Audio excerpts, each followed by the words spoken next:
Good morning, everybody. Happy June.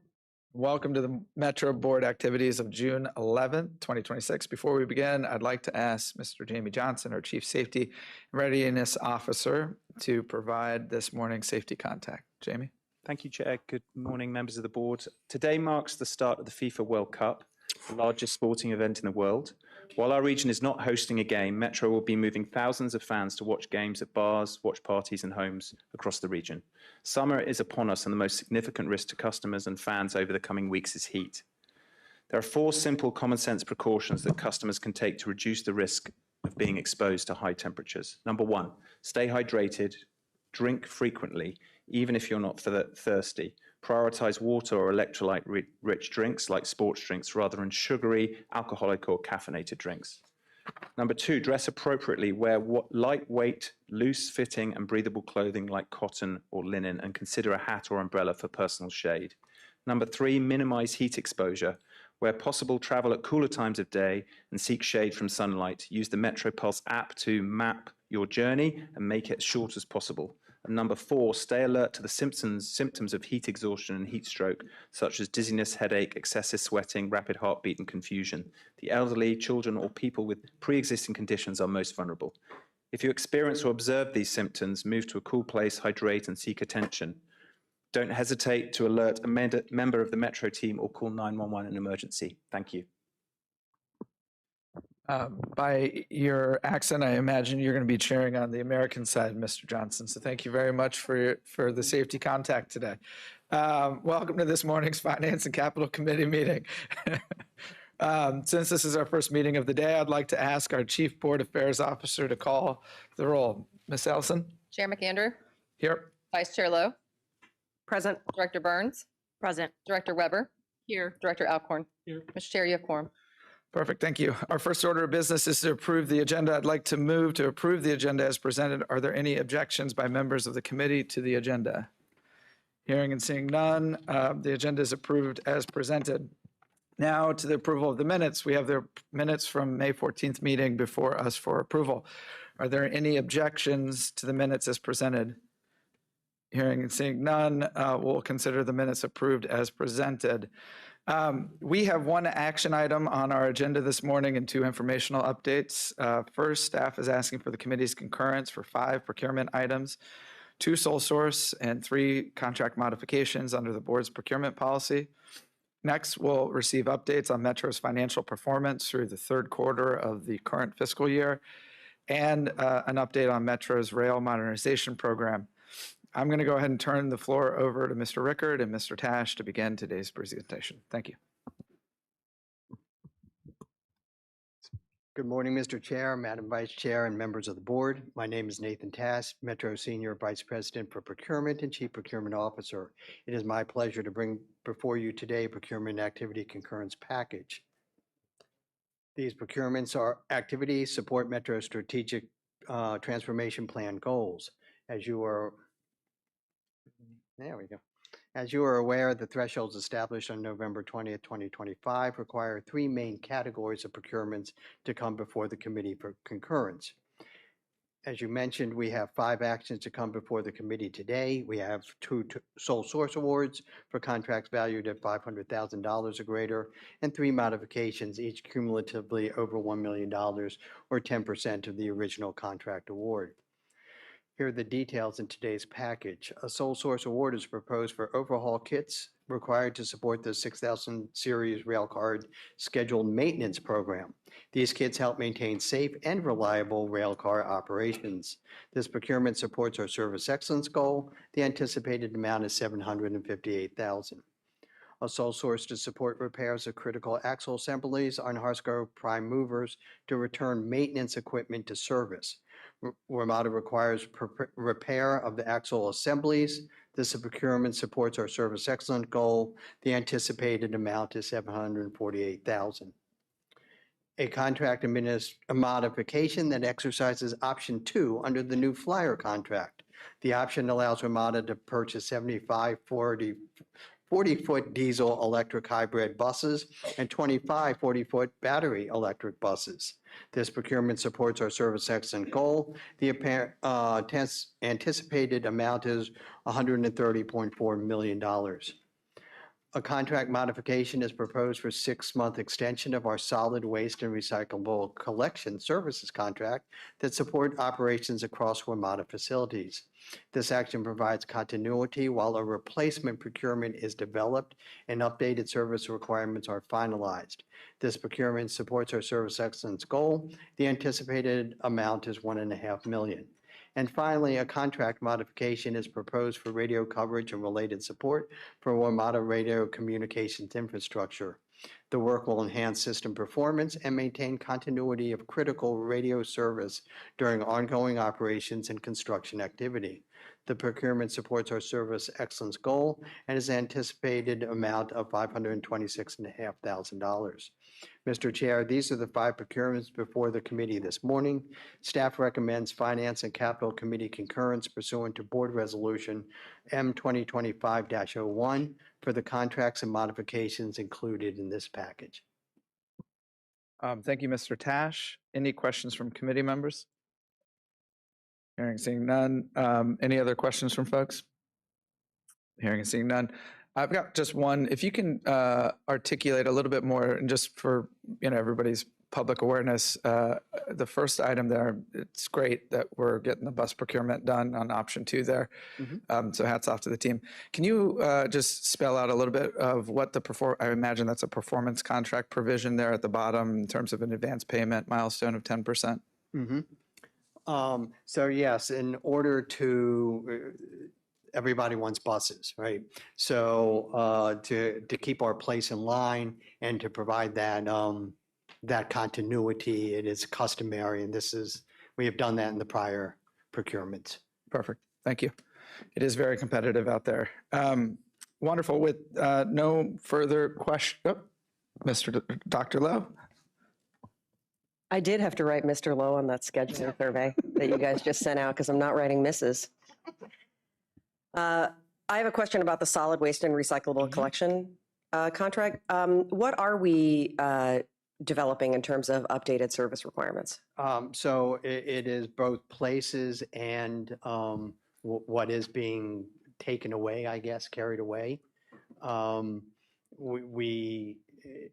will be a longer process, but we are not sure that we are in the most economical way figuring out the full extent of services. This contract has been modified in the past, adding things.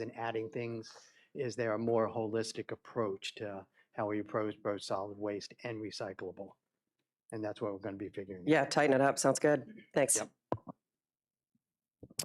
Perfect. With no further comments or questions, I'd like to move approval. Can I get a second from a committee member? Second. Seconded by Dr. Lowe. Unless there's additional discussion, I'll ask Ms. Ellison to call the vote. Chair McAndrew? Aye. Vice Chair Lowe? Aye. Director Burns? Aye. Mr. Chair, the motion passes. Thank you, Mr. Tash. Thank you. Believe Mr. Rickard will be staying with us for the next one. We've got with the next item, it's an informational update for our FY 2026 Q3 financial update. And we are also being joined by Mr. Webster. Thank you very much.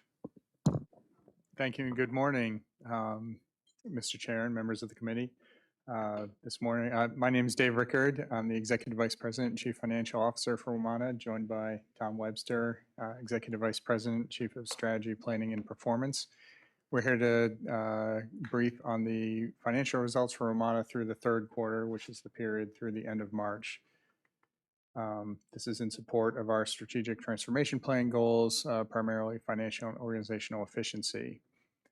A few highlights, I'll be briefing the operational budget and Tom Webster will be briefing the capital budget. A couple highlights on the operating budget include service improvements this year. So without a fare increase, we've been able to make focused investments in improving frequency, span, reliability, and customer experience on both our bus and rail.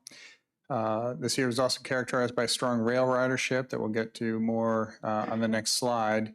And this offset our operating cost pressures that we experienced during the year. We also had some great successes on fare modernization. We're now over 2 million taps on TapRide Go per month. And as of May 21st, just a couple of weeks ago, TapRide Go is now available at 18 parking stations as well. So some more detail on the financial results on the revenue side. This chart shows revenue by month for this year and prior years. Our total revenue is 7.6% above last year at this time. That's essentially all due to increases in passenger and parking revenue compared to the prior year, driven by federal employee ridership due to their return to office mandate. They're at 16 million trips, which is a 34% increase from FY 2025, which again represents the bulk of the revenue increase from this year. We also had successes in non-passenger revenue for things like advertising and joint development that came in significantly above budget as well.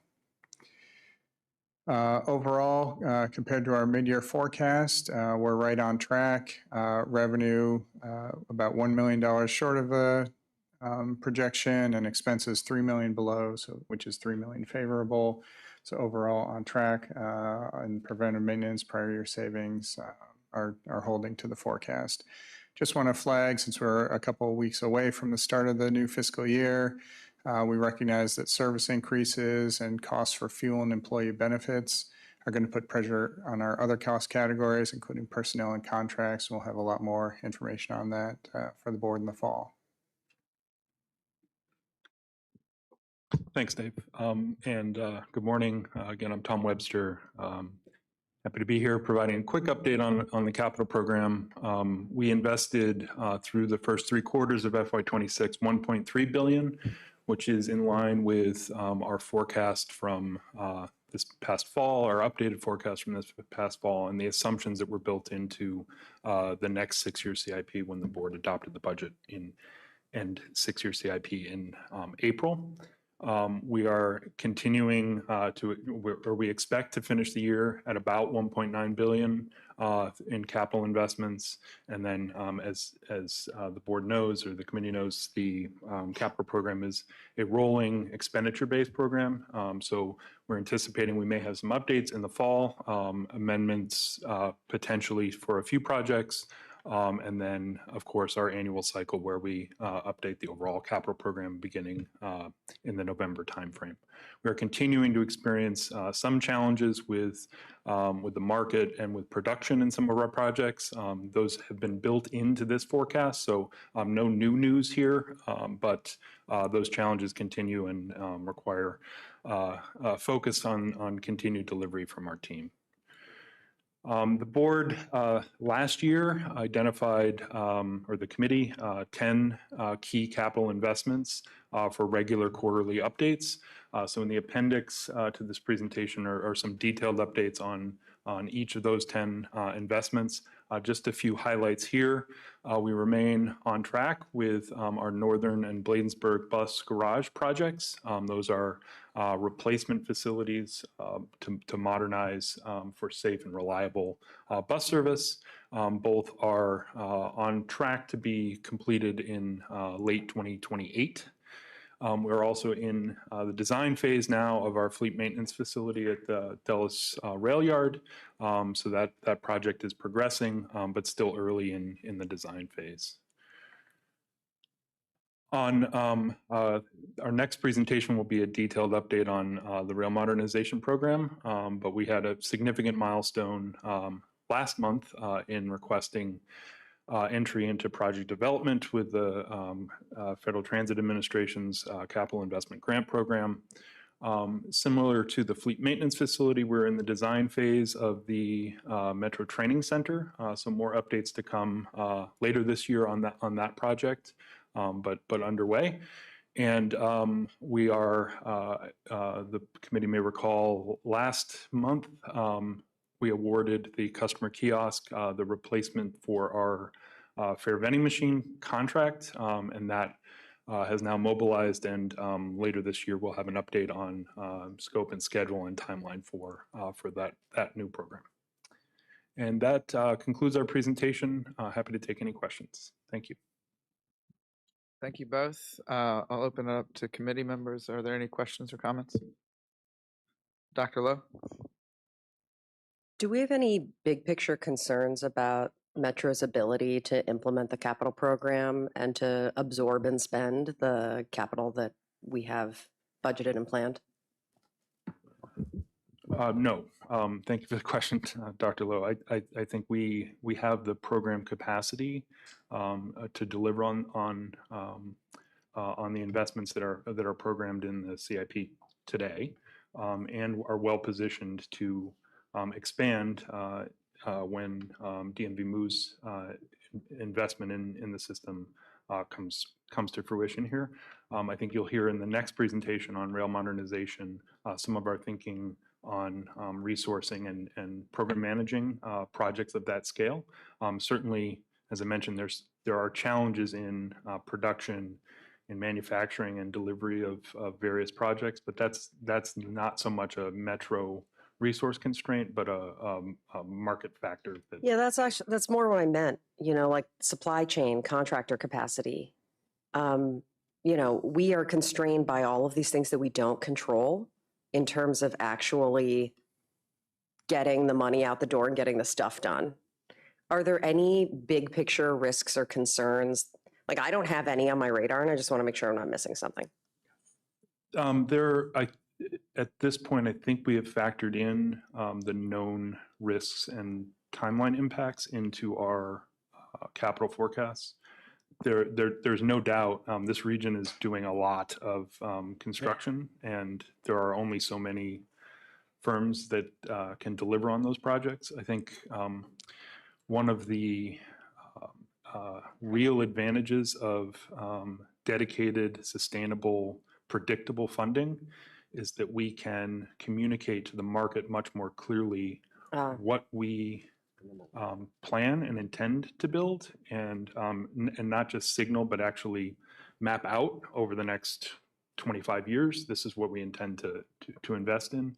That allows the market to position to meet those needs. So one of the struggles when we have these capital funding cliffs and other things is that lack of predictability, and then hurried procurements for projects. And Got it. We're on the apps instead of getting married. Yeah, got it. Okay.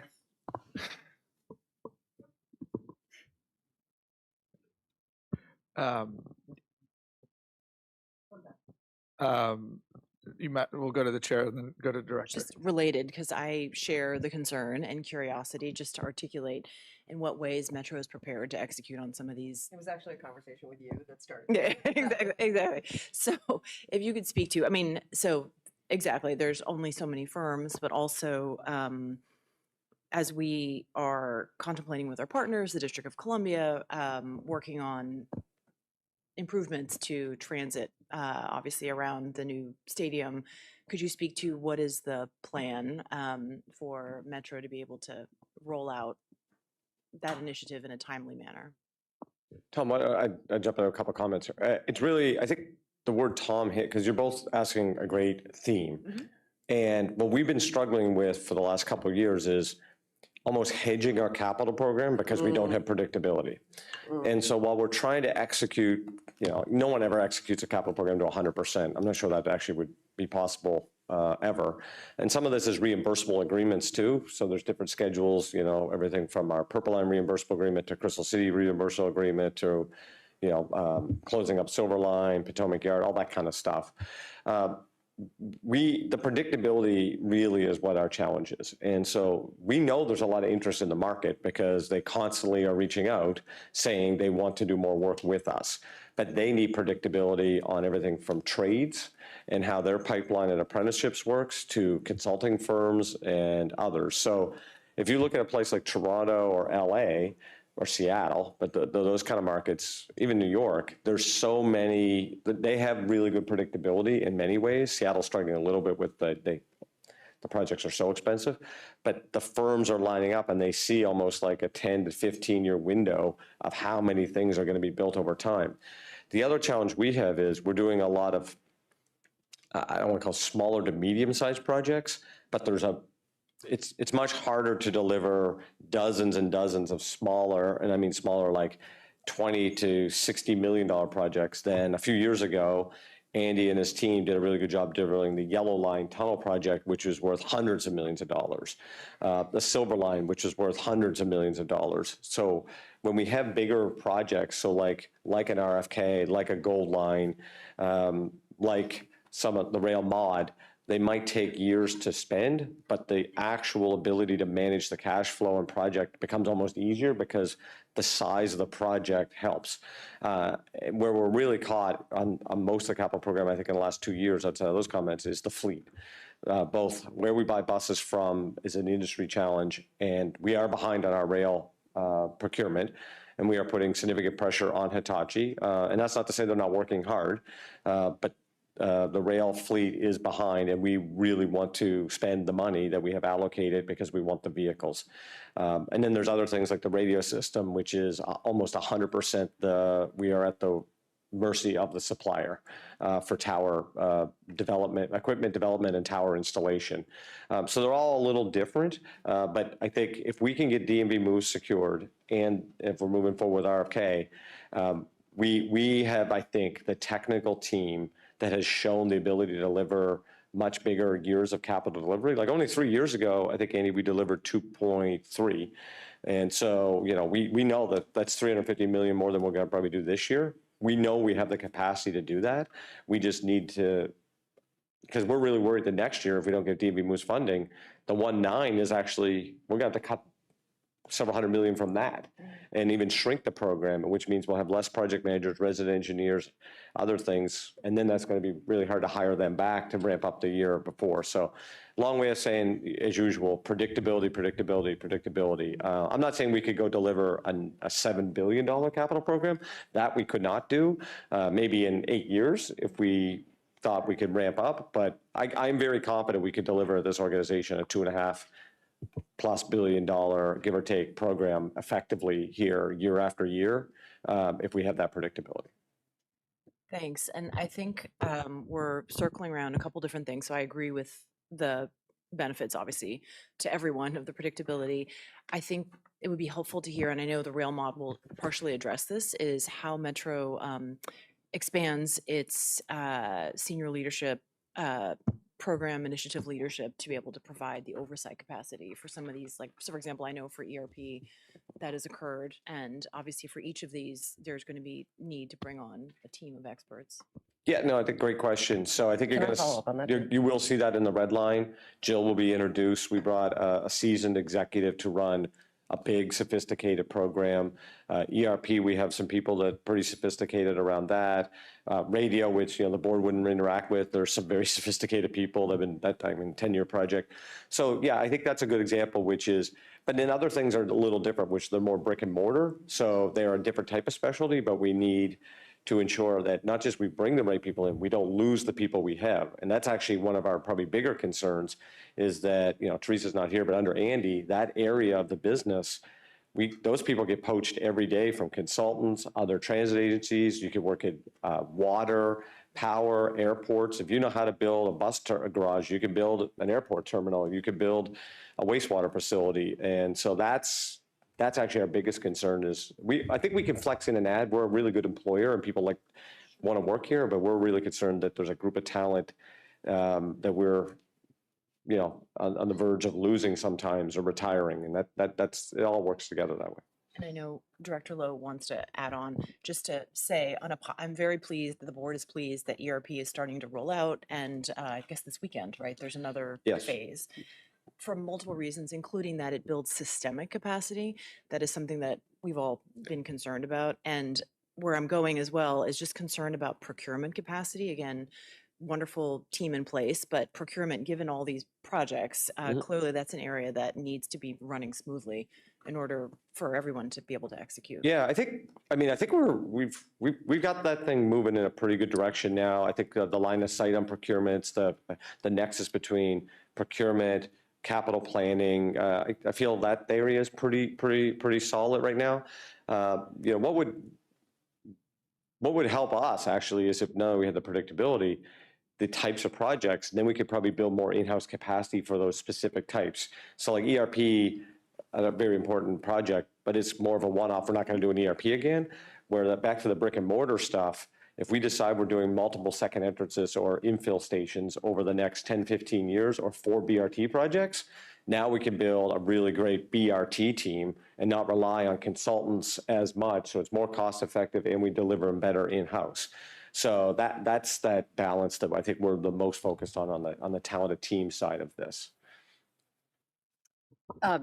This is just a really interesting dialogue, and Joe's always saying our board meetings should be more interactive. We just covered a lot of ground, and one thing that made a creepy little antenna go over my head was the mention of the 8Ks. I feel that I've mainly been focused on other things. Like last year, I was like diving really deep on heavy rail overhaul, and now I feel like I'm putting a lot of time into thinking about the Gold Line, and I am worried that I haven't paid enough attention to this. I see that this is that this is in the appendix, and I did read the whole deck, but I just feel like maybe I need to dive even deeper on this topic because I don't feel I understand the concerns. I wonder if we could have a board outing to hang out with the 8K team or something. We can support the board as you like. I would say from the board point of view, where I would, again, my recommendation to the board here is to be thinking about long-term fleet strategy, not about the delivery of the vehicles. Okay. There's nothing the board's going to do in relation to the delivery of the vehicles. There's nothing I'm going to do. This is a factory that makes trains, and they are behind. And our team is working very closely on engineering drawings and trying to move the process forward. But why are they behind? One, they were ordered before COVID, so it started with all that. Two, they're not meeting their deliverables. They're behind on our delivery, other deliveries. I personally have never seen a rail car delivery in 25, 30 years in this business ever delivered on time, but they are significantly behind. They are trying to close that gap. Stan and Leroy have spent a lot of time with them. I've spent time with their CEO leadership. He's going to be here again very soon.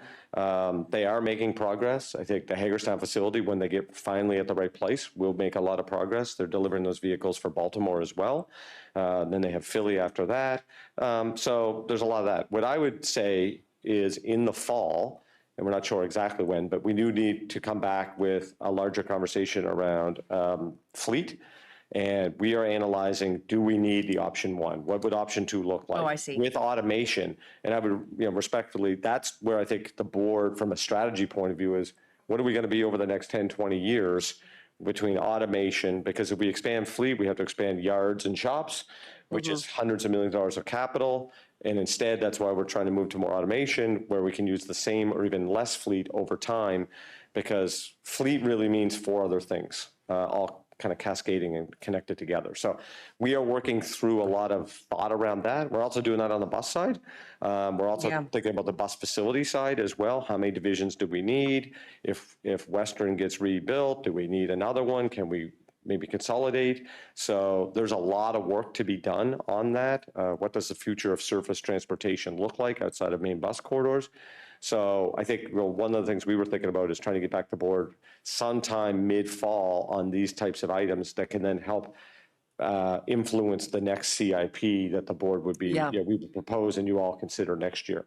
Because there's puts and takes, and of course it's all aligned around the DMV Moose funding, because if we don't get that, it's kind of a moot conversation, because we won't be able to keep the place in it really operating healthy regardless. So it's not an option to buy more trains because we won't have any money to buy the options that we even have.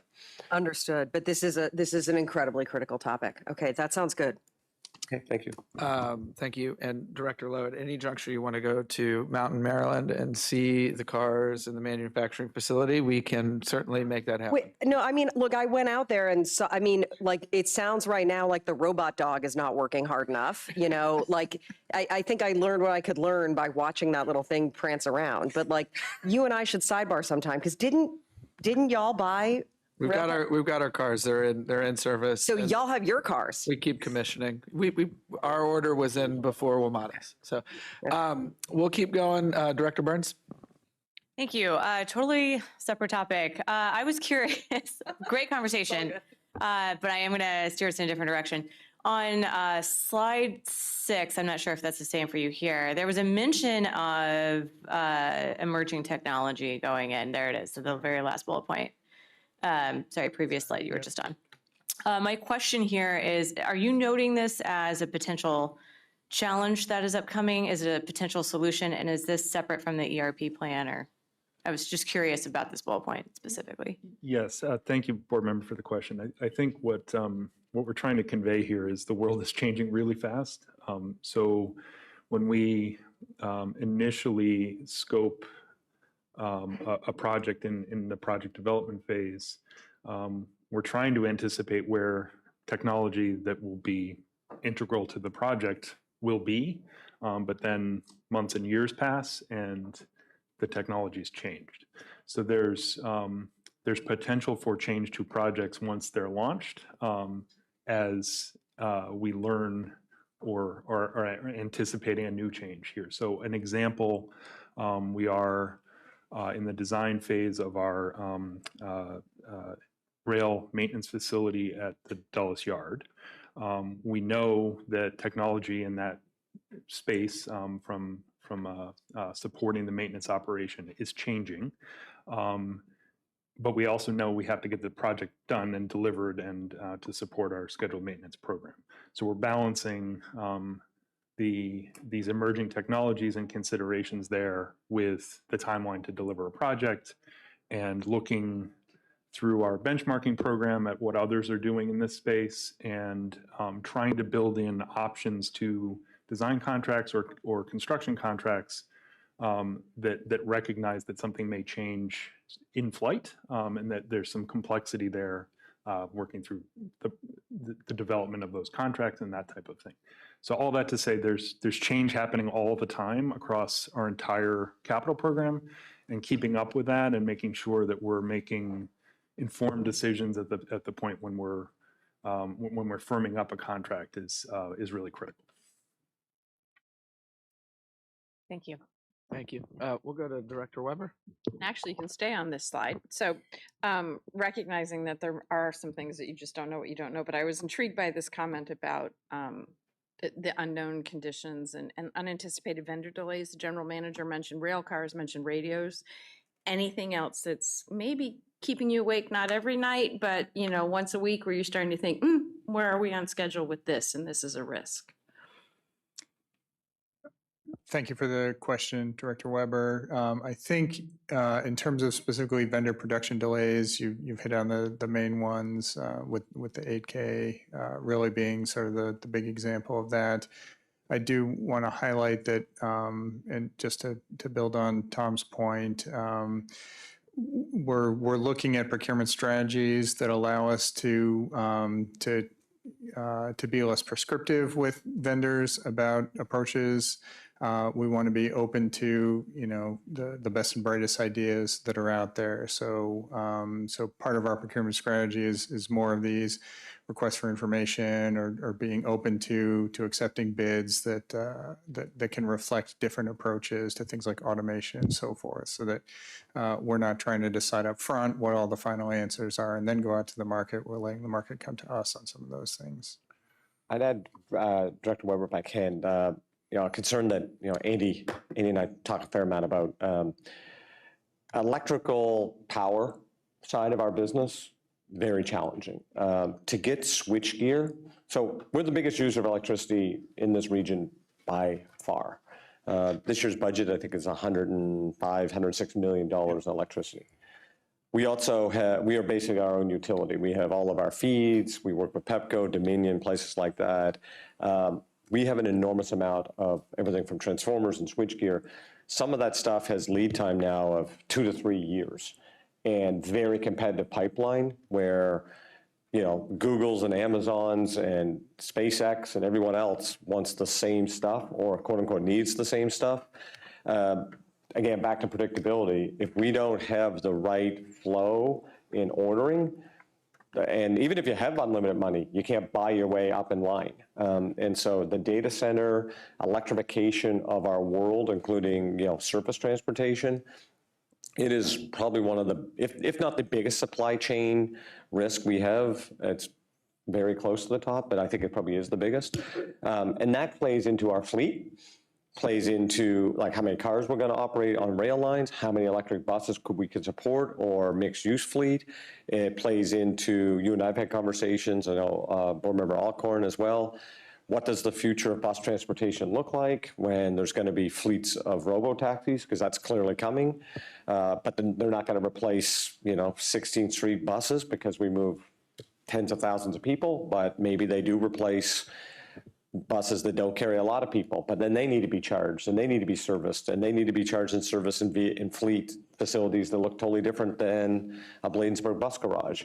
And so kind of the challenge, maybe if we were doing this in the 70s, people would still say there was a lot of change, but the reality is the rate of change now.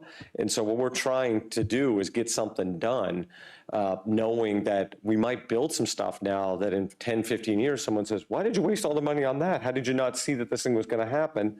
But the thing is not there to even buy, or the regulation, like Northern's a good example, where the Build America, Buy America law was totally out of line with actually what you could buy in the country to support the project and to get the grant money. So that's that. I think all of you are hitting on the same theme, which is how do you live in today, know the future, and I think us having a little bit more vision session around what we think transportation will look like is going to help in the next capital program and the program after that, and that's kind of why we want to in the fall come and have almost a little like we did last year, but more workshop style around fleet, facilities, the vision, the future. Not that we know it all, certainly, but what is happening around the globe and domestically and how these things could align. So hopefully that could be helpful to the board if we can have that larger conversation around that. I think it's been tentatively scheduled in September 3rd. Oh, yeah, that's our strategic plan. Yeah, there'll be a piece of that, but we won't have, I'm talking, I guess it's kind of A and B. The B part is literally the fleet, facility, other thing. But I think you're right, like that, the more the umbrella approach in September. Yeah, thank you. It sounds like More to come. We'll go next to the chair. Thanks. On this theme of risks and risk mitigation, I don't know what slide it was, a few earlier, it had to do with operating budget. There was a mention, which is understandable, of spikes to fuel costs and, as the general manager just mentioned, electricity. For some reason, I had the impression that we had contracts to, so that we were protected against higher costs for fuel. So I'm just trying to understand, if you Sure. could just clarify what this means. Yep, absolutely. So, so we do have a fuel hedging program. The goal of that is to provide price certainty. So at the time that we established the budget, so sort of December-ish, we then buy fuel hedges for the following year, so that when we say fuel is in at this dollar amount, we've got sort of the prepaid contracts to know that we're at that level. And we do that for 90% of our projected usage. But that doesn't mean that fuel costs aren't going up. It just means we know where they are. So we do have good certainty and the risk mitigation on the fuel costs, but we know they will be higher next year, just because of when we bought the hedges and where fuel prices were at that time. They're obviously lower, and this was luck. Prices in December were a lot lower than they would be now, so we have benefited from those hedges in that way. But it's still going to be higher fuel costs than we had this year. And so are we like 1 year, is our hedging is basically per fiscal year? Is that how it That's works? right, yeah. So again, at the time when we established the budget and the draft service plan, we have an idea of the fuel we're going to need for that coming fiscal year. So roughly in December, we know for the following fiscal year what our needs will be, and at that time we hedge. So that the numbers going into the budget planning, are as close to actuals as we can get. And I know that we're a little bit constrained on negotiating electricity costs because certain things are set by regulatory bodies, but can you just explain, given, as the general manager said, we are the largest customer, so we should have greater negotiating leverage. How does it work in terms of, there seems like an obvious risk about availability of power. How is that getting managed? Yep, great question, Chair Santos. Thank you. So in short, there are three, and there's a Virginia answer, a Maryland answer, and a DC answer. And that's just sort of, right. Virginia, we're part of a consortium, but don't have a mechanism to do sort of advanced purchases. Maryland, we're part of a long-term contract there. And then this spring for DC, for DC, we partner with the General Services Administration on their energy contracts. We just this spring entered into a 2-year general service contract. So they put out bids. They collect requirements from agencies, and we join in on that. The spot prices for electricity were about 20% higher for the coming year than this year. The independent cost estimate was also about a 20% increase. The bids came in at a 15% increase. So we did sort of benefit from that, their group purchasing. We think we got a pretty good number, but that's still 15% higher on a unit basis than we're paying this year. Thanks. And then on this, again, all this theme about risk and risk mitigation. So actually two things. One specific thing, which is I missed what I heard was a really good tour at Northern Bus Garage. One of the questions that I know came up from, there have been, the garage was obviously designed a while ago, and several significant design changes were made, which drove the cost higher than what we might prefer. If information was more perfect. I don't know how to say this nicely. If we had all the information at the time. So this obviously predates this board.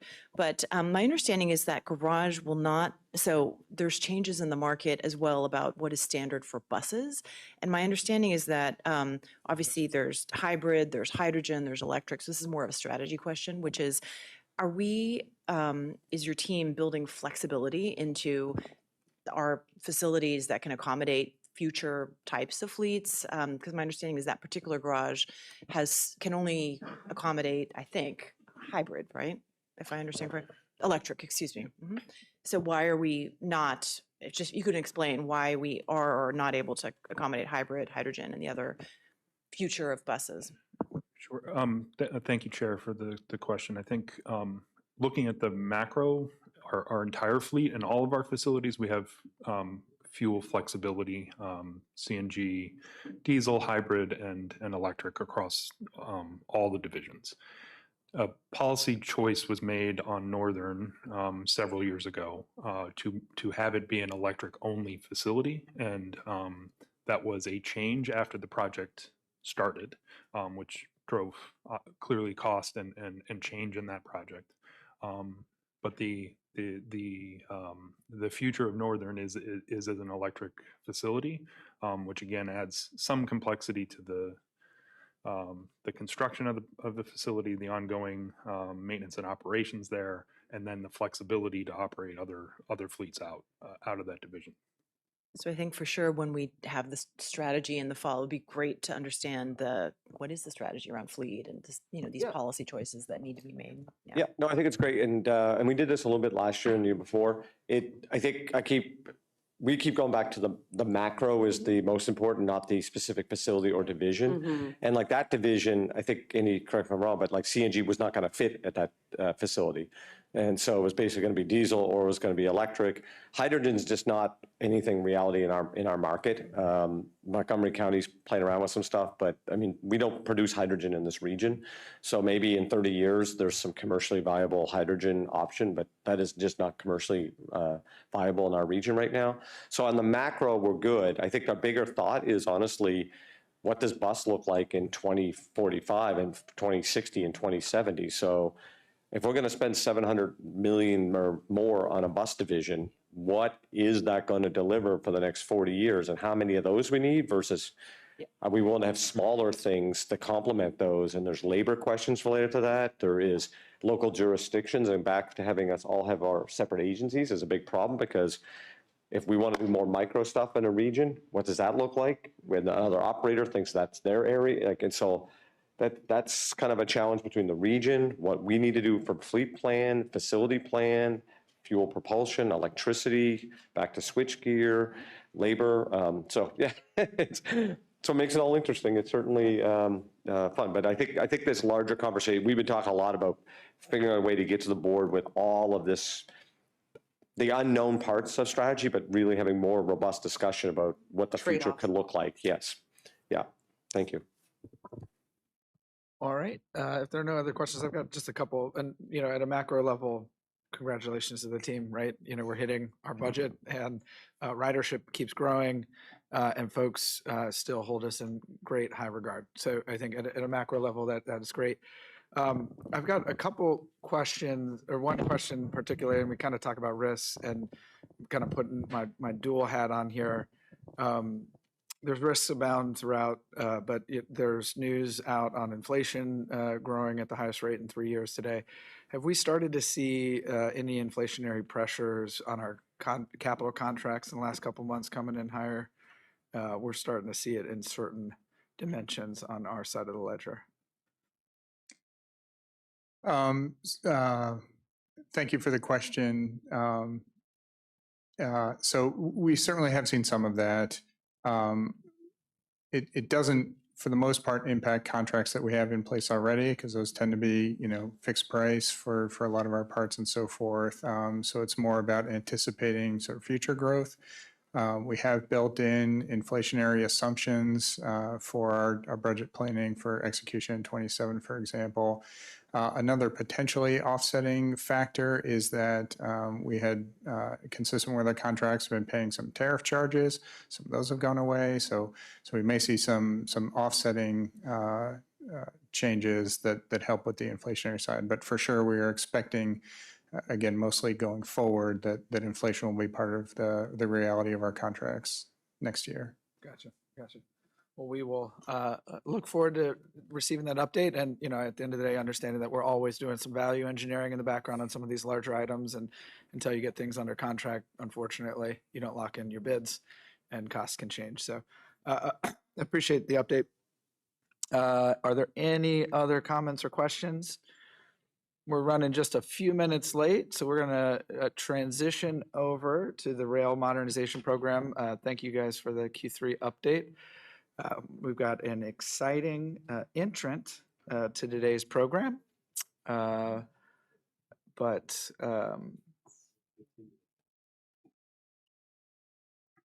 we will go ahead and get going. We've got Mr. Off and Miss Sassari. Did I get that right? All right, thank you. Thank you, Chair. I'll kick off and then turn it over to my colleagues. So today we're providing the first quarterly update on the rail modernization program and the Red Line modernization project since the program's official launch back in April of this year. Going forward, we intend these quarterly updates to include information on the status and progress of the Red Line project, including program design, milestones, procurement activities, updates on the budget, our organization and resourcing, and then importantly, our federal grant application activities and participation in the federal capital investment grant program. Rail modernization, the program itself and the Red Line project are really a unique alignment with our strategic transformation plan. Touching all three of the goals: service excellence, talented teams, and financial and organizational efficiency. Given that there's some new members on the board in recent months, we want to provide just a quick overview of the long-term challenges that the rail system confronts and how modernization helps address each one of them. And again, this is one of our highest priorities and most transformational projects. It impacts safety, impacts the reliability of the service, provides greater capacity with faster trips and more trains running per hour, and is a tremendous opportunity to improve the efficiency of our rail network, lowering operating costs, and getting more production out of the same asset base. Over the past year, we've engaged with the region more than a year via the DMV moves process to make the case for additional investment in Metro, including this rail modernization program. We presented the program plan and vision to the board last year with a final presentation back in December. And then in April, as I mentioned, the board approved the rail modernization program vision and authorized the Red Line modernization project, again, back in April. The first part of the system-wide rail modernization program will be on the Red Line. It will modernize the entire Red Line to be capable of fully automated operations, and will include communications-based train control, rail car conversions to communications-based train control, platform doors at stations, and the supporting systems installation to introduce those new capabilities and integrate technical systems to enhance monitoring and control operations. On the budget, so this reflects what the board approved back in April for the FY27 to 2032 CIP. Our very rough order of magnitude total project cost estimate at this stage, early stage in project development, is $1.6 billion, 913 of which would occur in the 6-year period. And we'll go into a little bit more detail on this, but we are seeking a capital investment grant program share of up to 60% of the total project cost from the Federal Transit Administration. With that, I'll turn it over to my colleague, Andy. Oh, thank you, Tom, and good morning to the committee. Best part of the briefing, drum roll, please. Actually, when we were doing rehearsals, Jill had one request, and it was to move through this slide as quickly as possible so we could get her face off of the slide. So nonetheless, Ms. Jill Cesari, super proud to introduce her to the board. Jill grew up locally in the area, graduated from Annapolis, had a 30-year career in the Navy, spent the first 20 years of her career on ships, culminating in command of a ship. Then she spent 10 years in working over at Navy Yard in the Navy acquisition realm, where she led some of the Navy's most complex and highly technical multi-billion-dollar programs.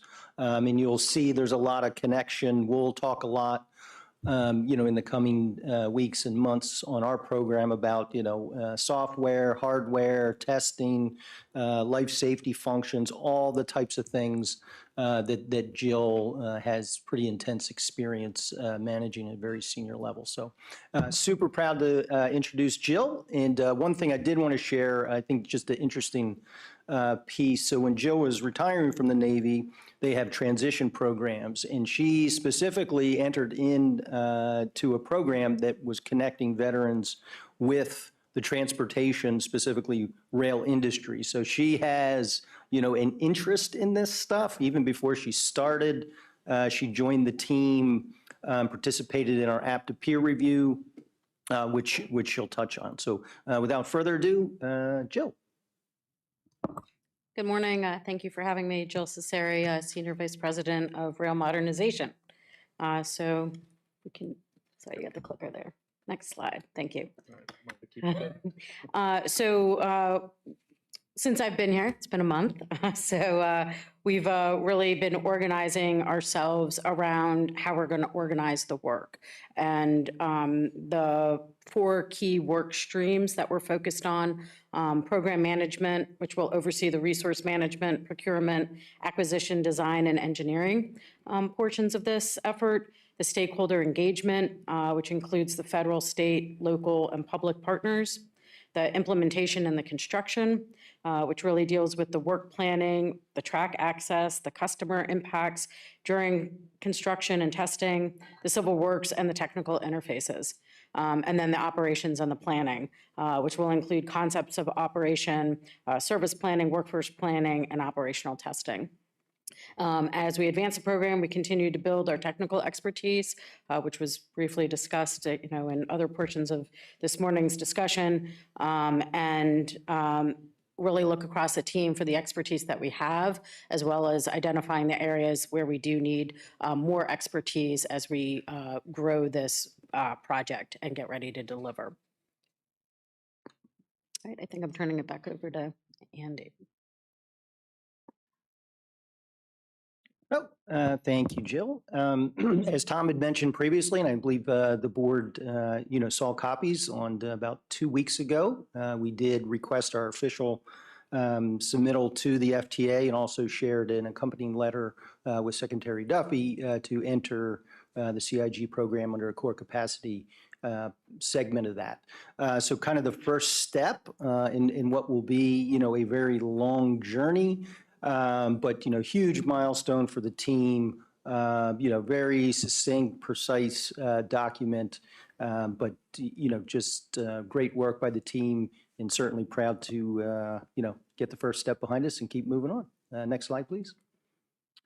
One of the things we'll be working through, over the year to come is integrating, world-class transit, grade of automation for state-of-the-art technology, and how does that best, blend with, what we have, which is, an older, system that certainly has some historical attributes. So because, we would be using federal funding, we're certainly required to follow the National Environmental Protection Act, NEPA, and as part of that, it triggers other statutes that require us to coordinate and collaborate with local historical agencies such as the National Capital Planning Commission, Commission of Fine Arts, and then as every state, and the District of Columbia also has a state historical preservation function. So those will all be things that we need to do. Our goal, is to get through this process in a year. We think that is certainly achievable. We were talking about Northern earlier. If you think of, Northern, it's, a huge building, residential neighborhood, turning a lot of dirt, making a lot of noise, causing a lot of dust. That was kind of what, that's a much more advanced, NEPA process. What we're doing here with rail modernization, there is no dirt turning, there is no loud noise, there is no change to lighting, traffic, all those types of things. So we believe we're going to qualify as a categorical exclusion, which is a more streamlined process. But at the end of the day, we still have to do the local historical reviews. And I will say, we have people who know how to do this. We have done a lot of it. I've communicated with these folks over the years. If you think, the canopies that we recently wrapped up at Arlington Cemetery, you could imagine the coordination that happened, with the, historical societies and their architects working through those types of approvals, and certainly Northern Bus Garage. So big part of the program coming out of the gate, but we feel positive and, have the right team focused. So I will be turning it back over to Jill. For the success of the Red Line, engagement with the stakeholders is essential. And so we're really hinging our stakeholder engagement focused in 3 primary areas: the government, obviously federal and state, local governments, the public, and the public looking at customers and Metro employees, and then the review and advisory bodies. We're currently working on our plan of the strategy for engagement to make sure we're very successful in that thoughtful, planned engagement going forward. And looking forward, you can obviously see our schedule. We have a lot of work to do. We're really trying to maximize this summer while we're in this entrance phase. And we are engaging with the stakeholders, and we have begun the CIG project development phase. At the end of this calendar, at the end of next calendar year, 2027, Metro intends to select a locally preferred alternative and request entry into the engineering phase. And then concurrently, Metro will engage the NEPA process, as briefly mentioned by Andy, and Metro is really targeting a full funding grant agreement by the end of 2028. The next steps include advancing program delivery, stakeholder engagement, environmental compliance work. And then, as briefly mentioned before, we held the APTA peer review. That was at the end of April. We had really key world-class peers here from overseas, and they reviewed all aspects of the program. They were very focused in a handful of areas here at Metro. They really looked at the program planning, the technical development, the mitigation strategy assessment, the governance and program management. They expressed support for where Metro was today and where we plan to go. They validated several of our delivery approaches, and more detail will come when we receive the report in July. But it was all very positive, and it was great to hear what they've worked through and learned, and implementing that here within WMATA is the plan. That concludes my update. Thank you for your time.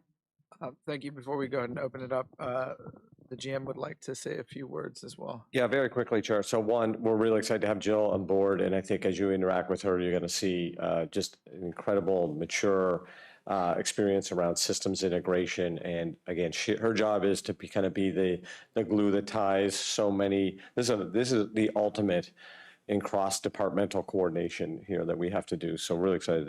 The other thing I want to highlight on the kind of just the schedule is want to be really very clear from the get-go that we are only one element in controlling this schedule. And then I think that's obvious, but for the record, for people in the future, FTA controls and USDOT and OMB control an enormous amount of how these things work.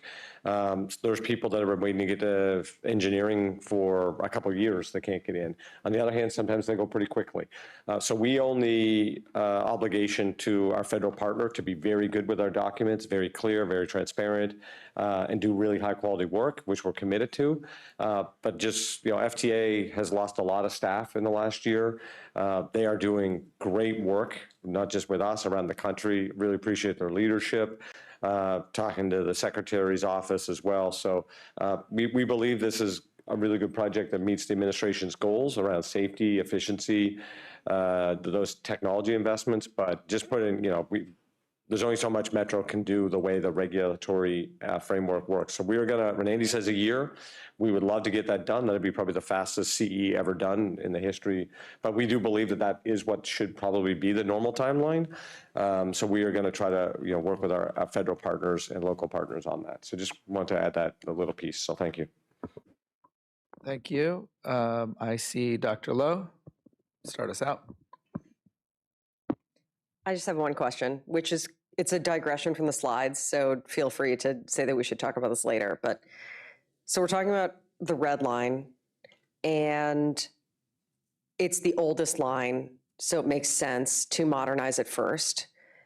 The other thing I think of when I think of the red line is that it's also the line that's the deepest underground, and that it has problems with water intrusion. As we think about operationalizing modernization, we have this super long running, slow burn project to try to dry out the red line that has had good results on some segments, but we haven't done the whole line. Does modernization kind of eliminate the need to do that? Does it allow us to, does it make it not a big deal to have a damper tunnel? Or can we kind of dry out the rest of it while we're doing this? No, well, good morning, Vice Chair Lowe. Thank you for the question.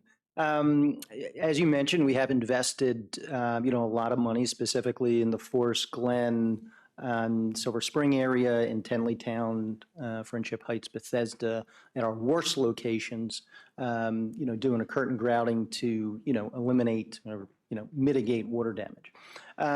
So those were our worst areas. That said, as you know, there certainly are other areas, specifically, south of Tenleytown, that are some pretty wet areas.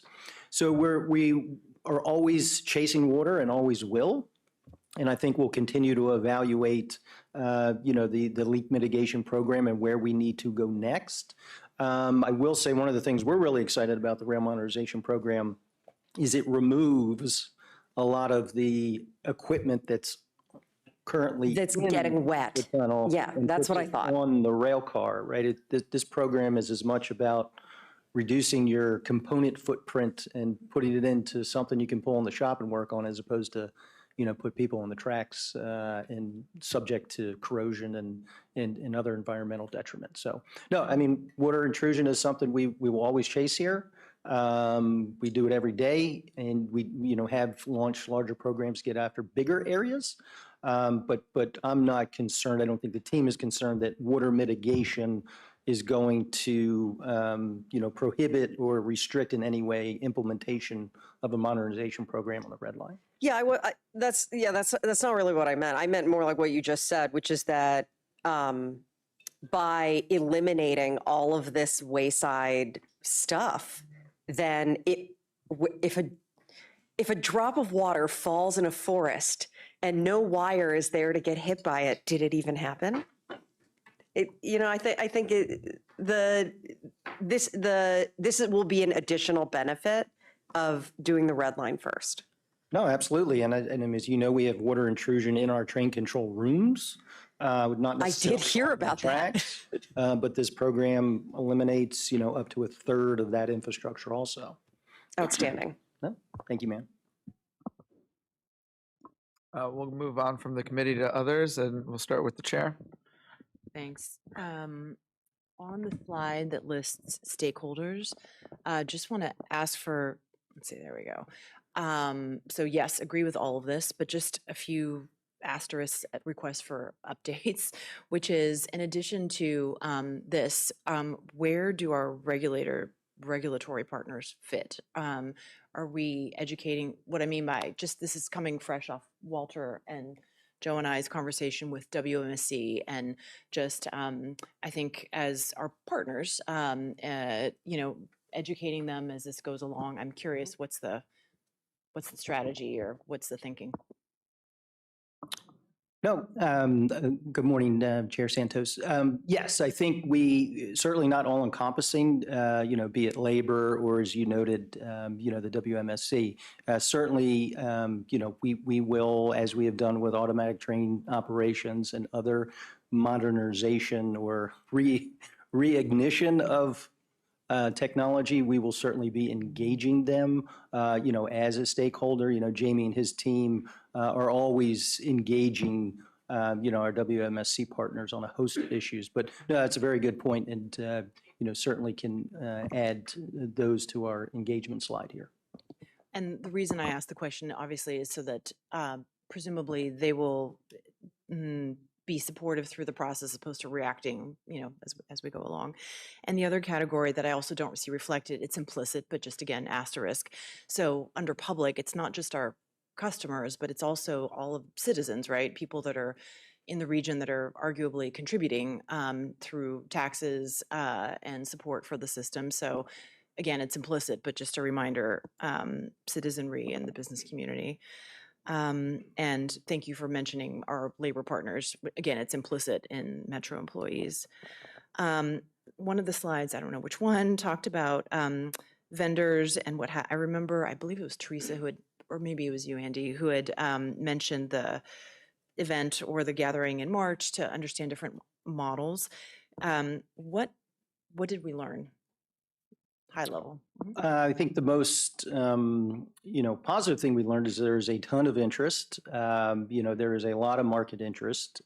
Certainly, these types of things are very exciting in the private sector because it would be a first in America of delivering, an automated system and converting a legacy, train control system into a fully automated system. So all of the vendors that supply communication-based train control equipment were there. So I think that was first and foremost. And, a lot of it is, not to get too into the brass tacks, but, the commercial structure and how do we engage with the vendor community and, who does the design and, those types of things. I mean, this is, as Jill, has been laying out in her first few weeks. I mean, this is going to require, we're not going to have one big contract with one firm. I mean, this is going to be multiple, commercial engagements with many firms and they were all there. So we're, just feeling good about the engagement and availability on the private side to support the team. Thank you. And relatedly, so again, on the topic of risk and risk management, what were the risks that were identified coming out of engaging with vendors? My understanding or impression is that given its new technologies, as you said, it's the first in the country. How is the team thinking about what are those big risks? What's going to be done to mitigate? Yeah, I think what you hear in the industry really is the systems integration between the rail car and the wayside equipment and how that interfaces with what would be our new operating platform train control system out of the control center. All that is going to change. And when you have multiple vendors with proprietary software and you need to hire system integrators to make all that stuff connect, it gets extremely complicated. So our approach is to, be perhaps more streamlined and not to have as many interface points with numerous suppliers. Whether, in the railroad world, positive train control, huge, challenge was getting the rail car in the components along the railroad to speak and communicate properly. So we're really focused on, making sure we have a good strategy to buy this stuff that eliminates how many system integrators we need to tie these things together. I think is one risk you'll hear quite frequently on these programs. Sounds good. And I'm sure we'll learn more in, I guess, July is when we'll hear about the APTA peer review, right? Yeah, Yes, ma'am. thanks. All right. If no other questions, I've got just a couple, and then we'll wrap up. For everybody's public awareness, this is our first quarterly report. It was required in the budget that was passed recently, so we appreciate you all jumping in and doing it. It's both, I think, advantageous as we talk about engagement. This is an educational component, not just for this group, but for the collective region. So appreciate it. This is a great report. I've got two kind of questions. One, I imagine FTA, upon receipt of the GM's email and information, there were balloons going off and they were really excited. So a little bit of any kind of reaction, I expect none, but more importantly, just for everybody's edification, what's the next step on the FTA side of the house? Are they onboarding consultants to support? How do they start to engage in this phase of the project development phase? So in our preliminary conversations, it's all been positive. They're really excited that somebody is entering the core capacity CIG, because this is not where the vast majority of agencies request CIG. So since we're not expanding a rail, building a new station, but trying to work on the core capacity, so they're excited. They also said this is not where they normally work because almost nobody asked for this money. So we are having good conversations. It's all been very positive. They gave advice. They also said we're not going to tell you what to do, but different approaches, pros and cons. So the team here has been working through those. And yeah, so it's been very positive. And they're actually excited that somebody is trying to enter the core capacity side of the house. Nice. I mean, is this the phase where they start to bring on like a PMI, or is that later on? It's soon. Yeah. As the general manager mentioned earlier, they're down people at FTA in headquarters and at the region. So we would anticipate as this moves forward that they're going to need to resource with. Typically, they do program management oversight, contractors, and other things. But that's really on their side to get that ramped up as we get ramped up on our program. Perfect. Thank you. I'm glad that they had a cake and were excited when they got it. My last question, and Director Byrne kind of touched on this on the last presentation, but love to kind of just, again, educate us a little bit here. So we talked about the heavy rail overhaul maintenance facility getting rescoped or getting, consideration for automation. Can you I waited until now because we got the team up here now, but what that kind of means, just in, layman's term, as we're rescoping for automation of a rail yard and an overhaul facility? No, thank you, Chair McAndrew. Yes, so if you go to, some properties, in the Far East, just an example, normally during a heavy repair and overhaul, you will remove the trucks and axles and the wheels, and they move to a different location where those are rebuilt. So in an automated environment, the rail car will pull in, the trucks, the rail car is lifted, and then an automated environment is the trucks are automatically moved, and then they go into a different area where they're rebuilt. The rebuilt truck comes in, goes down, rail car goes in. So those are that's an example, of an automated feature of a heavy repair, an overhaul type of function that we're, taking a good look at for our facility out at Dulles.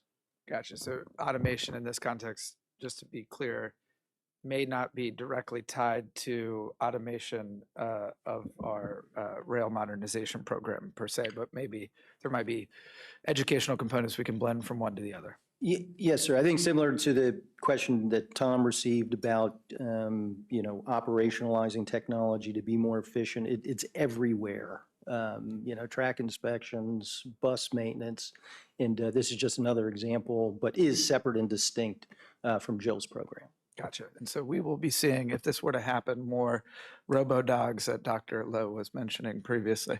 Yeah, I'd add a comment. It's almost pretend we're not doing rail modernization on the Red Line. This is, in many ways, how do we modernize the train maintenance production factory, for lack of better terminology. So when we do overhaul in-house, like if you went to, and then these are very, very large agencies, but if you went to, say, parts of Japan, they will do a heavy repair overhaul on an entire train consist in a 12-hour day. In the United States, many places, that is a month process for 2 cars. That gives you, but again, scope, scale, precision engineering, production capacity, all that kind of stuff. So we don't need to be like that, but they and others around the world have invested in their lines, and basically look at them as lines where the rail car moves to the production facility to use tools and systems to help the workers get a much higher level of productivity. So the fleet itself is used at a much higher rate. So if you're going to spend $3 million on a rail car, let's make sure that rail car is in service much more than when it's out of service. That's kind of the idea. So which goes back into our larger fleet planning, which is what's the true level of spare ratio we could need long-term versus kind of more traditional America, which has, major spare ratios. Thank you. Director Burns has a question. Thank you, Chair McAndrew. So yeah, and to follow up on my comment, I've been a part of software and permitting rollouts over a major city, and those technology costs, I think, can be ballooning when you don't expect it. So that's to my previous question. I think as this project goes along, which is super exciting to see technologies at such scale for Metro in particular, I think I would just be interested in understanding how you all are anticipating budgeting, I think, that level of technology as it comes online. Thank you. Perfect. If there are no further comments or questions, there's no further business before this committee. It's been a meaty day, good discussion, and I appreciate it. I'll turn the floor over to Mr. Alcorn to start the Safety and Operations Committee meeting.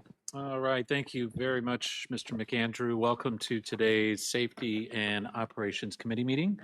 And I think we'll move through this relatively quickly so we don't need a break, if that's all right with everybody.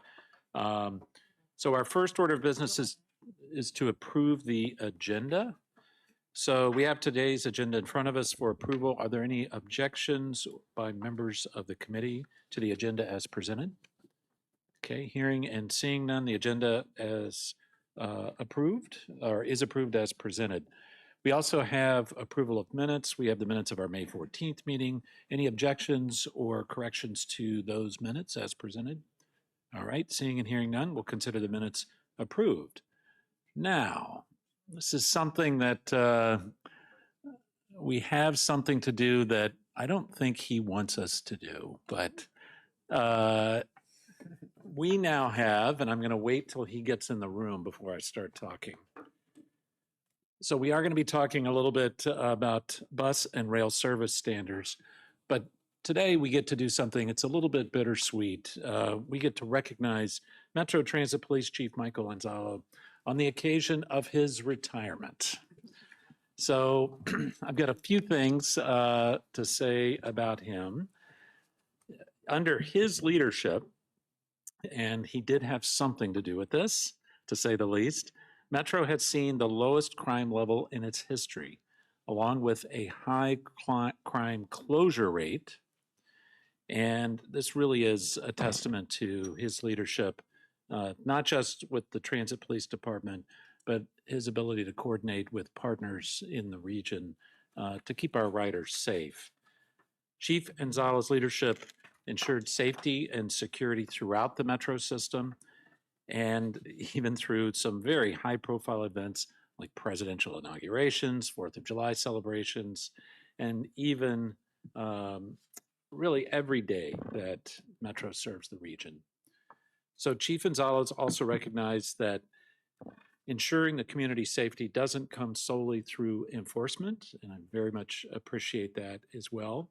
And under his leadership, MTPD has expanded community partnerships to building programs such as the annual Back to School Bash, which provides free school supplies and family activities, Thanksgiving meal distributions, Halloween and December holiday bus events, and year-round youth outreach through mentorship initiatives and officer-coached community basketball teams. This is really just a short list, but we're running a little bit behind schedule, and I know you really don't like to be flattered publicly as much as we're doing today. So at this point, I'll turn it over to Mr. Clark for maybe a few other words. Great. Thank you, Chair Alcorn. And there is no question the chief does not want us to be doing this. And I pulled rank on him and said, but sir, you do take direction. And he said, yes. So I said, you were required to come to one final public meeting and take your medicine. I can't say enough, when you're the new general manager, you meet your senior team, and one of the very important position in an organization like this is police chief. And I had the opportunity to meet Chief Anzalo and day 2, and I said to the chief, and some people have heard this story before, I said, do we have control of the system? And the chief said, no, sir, we do not. And that is a very look in the mirror moment when your police chief says the system is not safe and secure and that he does not or she does not feel that it is so. I asked the chief when he said he was retiring, how do you feel about the system? He said, we have a great, safe system and it's secure and I feel good about that. And that is a testament to the chief's leadership. He is probably by definition a cop's cop. The officers, detectives, civilian staff, the respect that they have for him, there's some tears shed. I mean, it's not like no one knew he didn't want to retire here at some point, but there is some tears shed because of his leadership, his style, his approach, his care for his team.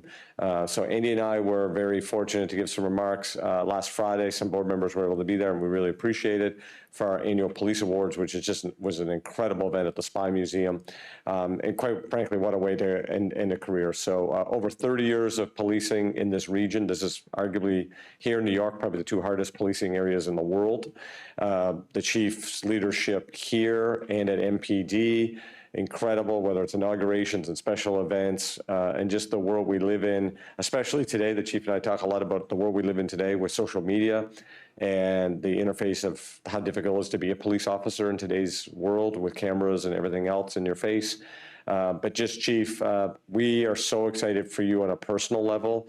I know there's going to be many trips to Europe, some great food in Italy. You get to play with your garden a lot more, but just really wanted to take a moment and really recognize you and thank you on behalf of the whole staff. Obviously, the board feels the same way, the public. We're going to introduce here in a second some members of MPD and TSA, which they're come to add on, which I know will even make you more upset that that's happening. And then just before we do that, I want to take a quick moment and recognize Assistant Chief Boehm, who we've asked to be the interim police chief. Chief Boehm has been with us for over 25 years, kind of grew up here at Metro, knows a lot of the regional partners. We'll be doing a big formal full search, but really appreciate Chief Bohm stepping up, and we appreciate his leadership. We have a summer of activity starting this weekend, and we know. Oh, is something happening? It is, yes, but yeah, Chief Carroll is here from MPD as well. So let's just say we have a full, fun summer ahead. But Chief, thank you for all of your stuff. I want to present, if we can, this plaque to you. We gave, and it recognizes everything. And Andy, maybe you could read it off on behalf of all of us. Yes, sir. Special person, special occasion, had to get a special plaque, of course, in recognition of Chief Michael Anzalo's 8 years of dedicated service to the Metro Transit Police Department and nearly 4 decades of commitment to the National Capital Region. Under his leadership, Metro achieved the lowest crime in its history and transformed MTPD's positive engagement with the community. Thank you, Mike.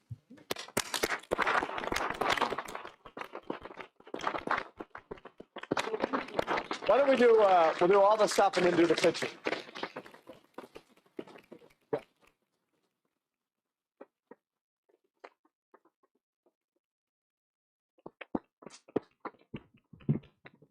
So next, what we'll do the chief at the end. So next up, Chief Carroll, and thank you for, again, all your leadership at MPD and your partnership with us. And I know you wanted to recognize the chief as well. Move the mic here. That's fine. Yeah. You might need to adjust it up for the chief.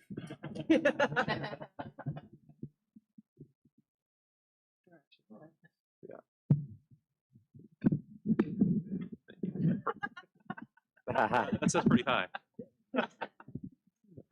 Well, good morning, everybody. I'm Jeff Carroll. I'm the interim chief of the Metropolitan Police Department. I just want to take this opportunity to come out and recognize Chief Anzalo and his 8 years of service here to the Metro Transit Police, beginning as an assistant chief and then, of course, leading to being the chief of Metro Transit Police. But I've had the opportunity to work with him for my 24 years that I've been on the Metropolitan Police Department. Chief Anzalo and I were actually assistant chiefs together before he retired from MPD. So I've had the opportunity to learn from his mentorship, his leadership. He's very deliberate, very thoughtful about how we operate and how we do things. And when I became a new assistant chief, just taking his information, his advice has always done me well. So it's bittersweet to see him leave Metro Transit because we do have such a great partnership. But of course, Chief Bohm has done an outstanding job in his footsteps behind as the assistant chief, and I know he'll do well for the agency taking over from Chief Anzalo. So with that, we wanted to present Chief Anzalo with a little token of our appreciation for the Metropolitan Police Department for all of our years of service to the city of the District of Columbia, and of course, Maryland and Virginia's Metro Transit Chief, and our great partnership.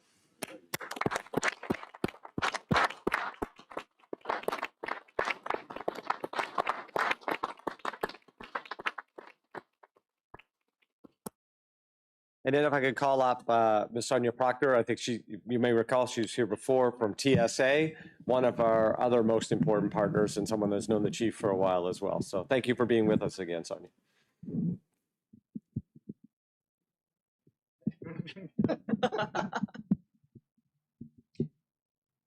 Thank you. And I'm Sonia Proctor, the Assistant Administrator for Surface Operations at the Transportation Security Administration. So thank you for this opportunity this morning. And I do want to recognize Chief Anzalo's commitment, his leadership. His leadership in law enforcement has been outstanding. His partnership with TSA, with our other transportation partners, has been incredible. But perhaps one of the most significant things is his work as a strategist. WMATA operates in a tri-jurisdictional area. That's no easy feat. And in this region, the visibility for everything that happens here is, it's global visibility. And Chief Anzalo has mastered that because WMATA is the way everybody moves for all of the major events in this region. And that's no small task.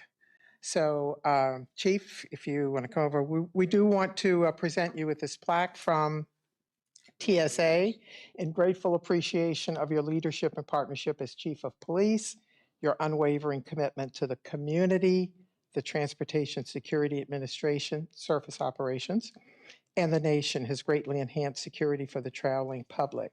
Your dedication exemplifies true collaboration and unity. Congratulations on your retirement.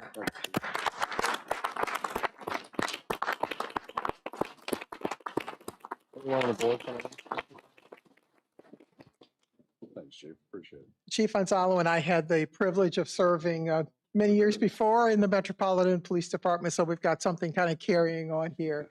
So Chief, thank you for everything. We'll miss your engagement in all the work that we do, because your work here has benefited not only WMATA, but transit systems across the country.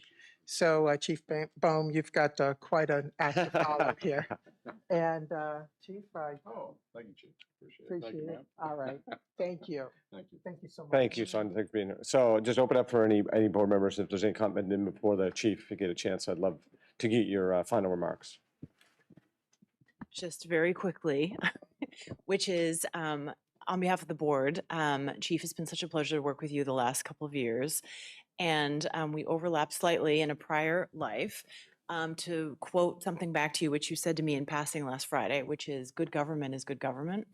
And among the things that I've deeply appreciated about you is, in addition to your calm demeanor and obviously your strategy, but is your partnership. And I and others feel a sense of trust in you and therefore department. So very much appreciate you and enjoy your time in Rome.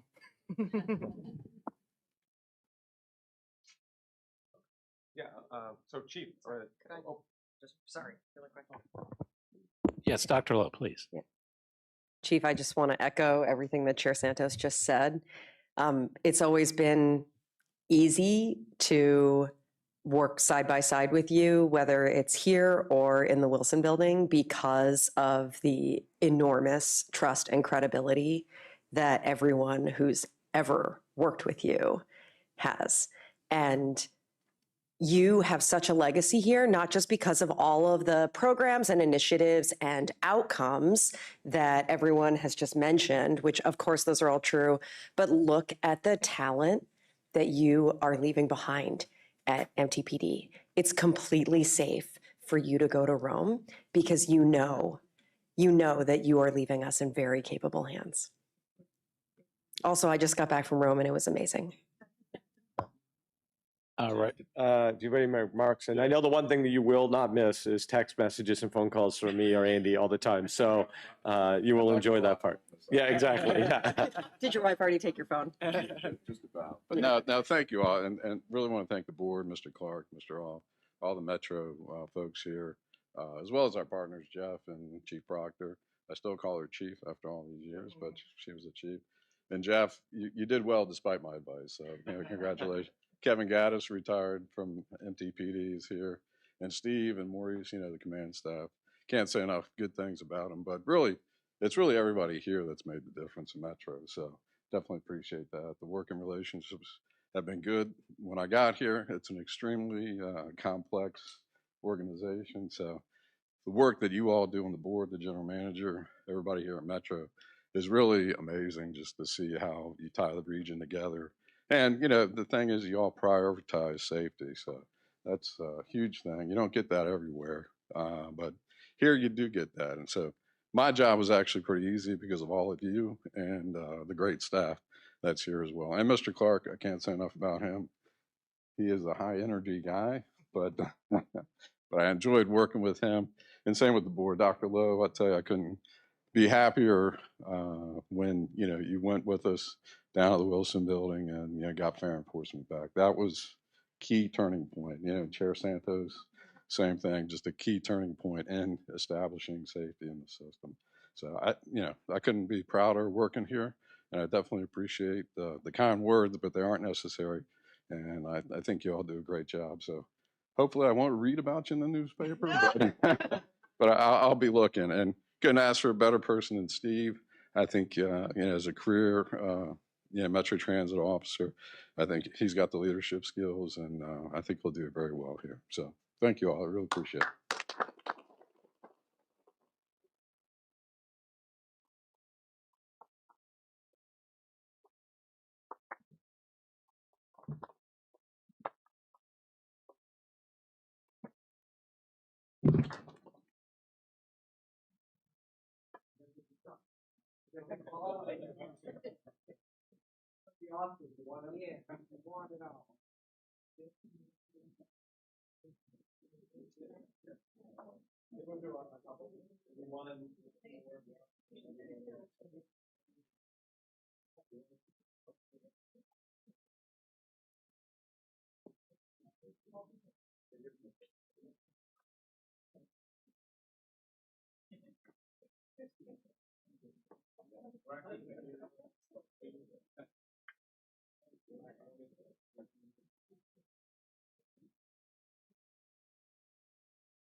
Okay.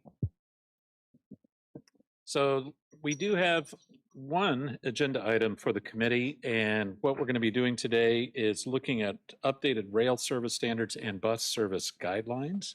These are guidelines that Metro uses to make decisions around service planning. Today's update aligns policies with current practices to support ridership growth, manage costs, and advance key commitments in the DMV Moves plan, and actually a few other things too that we'll hear, I think, during the presentation. So at this point, I'll turn the floor over to Mr. Webster and Ms. Holt. Take it away. Thank you, Chair, and members of the committee and board. As the Chair mentioned this morning, we will be presenting on and reviewing proposed updates to the rail service standards and bus service guidelines that we're recommending for board adoption. This update is one of the items that the board agreed to as part of the adoption of the DMV Moves action plan with a commitment to get this done by the fall of this year. It also is an example, I think importantly, of how Metro demonstrates good governance by establishing clear, professional, and data-driven criteria to inform service planning and budget decisions. Our strategic transformation plan identifies 18 priority programs that help advance Metro to meet the key results and objectives outlined in our strategic goals. Updating our rail standards and bus service guidelines to align with the regional principles agreed to through DMV Moves is part of our service design and management program under Service Excellence. This program aims for continuous improvements in network convenience to support regional mobility and access to places that people want to go, and operational reliability to support on-time performance and meet customer expectations. Service standards and guidelines guide decisions to improve network convenience. I'll turn it over to Jordan to continue the presentation. Thanks, Tom. So Metro for multiple decades has had board-approved guidelines and standards that we use to develop our service plans. This is kind of, I've learned through this process that this is particular, or not particular, but this is something that Metro has, but other regional providers have different models, for example, including these things in their, in Virginia, the Virginia providers use their transit strategic plans, which are updated every 5 years to set out those guidelines and standards. Our current versions are 4 to 6 years old. Our Metro bus guidelines date from December 2020, and our rail standards date from February of 2022. As Tom mentioned, these really establish a transparent approach to our service planning and our recommendations to adjust, modify, or even remove service that we present to the board as part of our annual budget process. These guidelines are just as important when we're looking to increase our investments as they are when we face resource constraints and need to look at where we need to pull back. This update has the benefit of ensuring that our bus standards are consistent with providers across the region, pushing us closer to that ideal regionally integrated system. A DMV Moves task force of all regional providers, including Metro staff, met for about 4 months last spring to define standards for frequency and hours of service for local bus, and this update incorporates those standards. And this will meet the board commitment to adopt these regional recommendations by fall of 2026. An added benefit of completing these updates in June ensures that this is the blueprint we're using when we recommend our multi-year service plan in the FY28 budget process. And furthermore, these updates incorporate current service planning principles, such as good frequencies all day, that have been in place for several years, and we've seen a positive impact on ridership and also reducing costs, such as by lowering our peak vehicle requirement.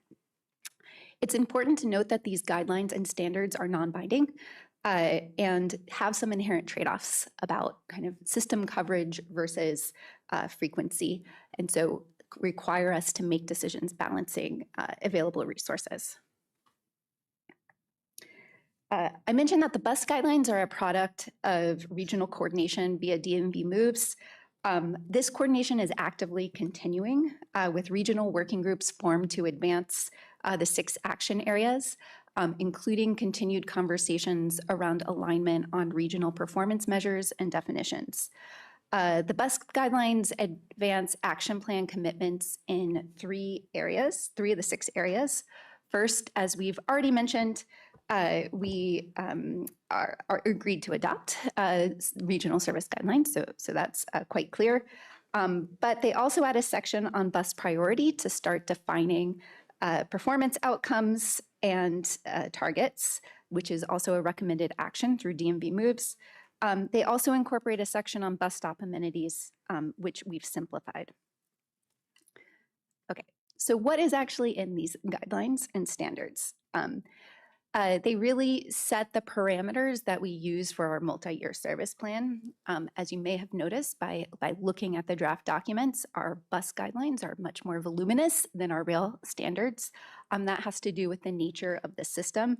In our rail system, the stations and track are fixed, so there's just kind of fewer decisions that we need to, and recommendations we need to make there. So the underlying items on this slide are kind of common across our rail standards and bus guidelines, but the bus guidelines have a bit more. There's 4 key categories here. One is common definitions. This is most applicable for bus, and it's where we align with regional terminology for our types of bus service, such as core, coverage, and peak, and how we define different density levels throughout the region. The second bucket is on route and line level service standards. These include things like hours of service, how frequently bus and trains run, how crowded vehicles need to be before we recommend adding service beyond our standards, when we use articulated buses or 8-car trains or things like that. Then we have our network standards.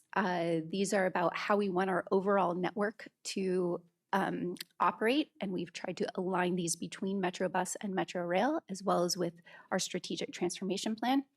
And then finally, we have guidance about how we use these guidelines in service planning, because they do try and underlie all service planning decisions. So a bit more into the details and what we're updating. This is really the core for bus guidelines of how we're aligning with via DNV moves the regional standards. First is updating our terminology. So you see on the left, that's our current terminology, framework, coverage, and commuter. Through DMV moves, we agreed to kind of talk about the types of routes in a similar way. So we're using core, coverage, and peak. The second, our current guidelines have this concept of tiers, activity tiers. These are density levels that allow us to calibrate the frequency and hours to the kind of land use that are and types of communities that our service serves. We've aligned regionally around how we define those activity tiers. The next is then you see for each type of service and activity tier, we set minimum standards for frequency and span. For Metro, the big change here is you see that the frequency isn't bolded, so it means it's kind of in line with our current guidelines, but our current guidelines differentiate between peak and off-peak. So this is really applying that standard of all-day frequent service that we have been putting in place over the last few years, and that was agreed upon. It came out regionally through DMV moves. A bit more about kind of the activity tier concept. These are one of the key ways that the guidelines try to align service across the region and talk about how similarly situated communities, be they in Maryland, in DC, or Virginia, kind of align with the similar levels of service. So our existing bus guidelines already had this concept, but we've aligned how we define these activity tiers regionally. So we're all using the same definition of what a 1 is and a 3 is and a 2 is. Also, another key part of the bus update was refining and the performance measures and associated with the route level standards. We use these metrics to understand where we may be underperforming and where adjustments to routes may be needed. One example here is under reliability. We have on-time performance. In our standards, in our guidelines, we have 2 definitions of on-time. One is for scheduled-based service. The other is headway adherence for more frequent service. I also, a few slides ago, mentioned that there's kind of ongoing discussions in the region around opportunities to more closely align around how we define on-time performance or in other measures. So you may note that in the guidelines, we've kind of defined in the guidelines that these are measures that we look at, but have an appendix where we have the details about the definitions of how we're measuring these. And that's to enable us to kind of align with these ongoing regional conversations. If we can come up with a regional definition of on-time performance, that we will then update our guidelines to incorporate that.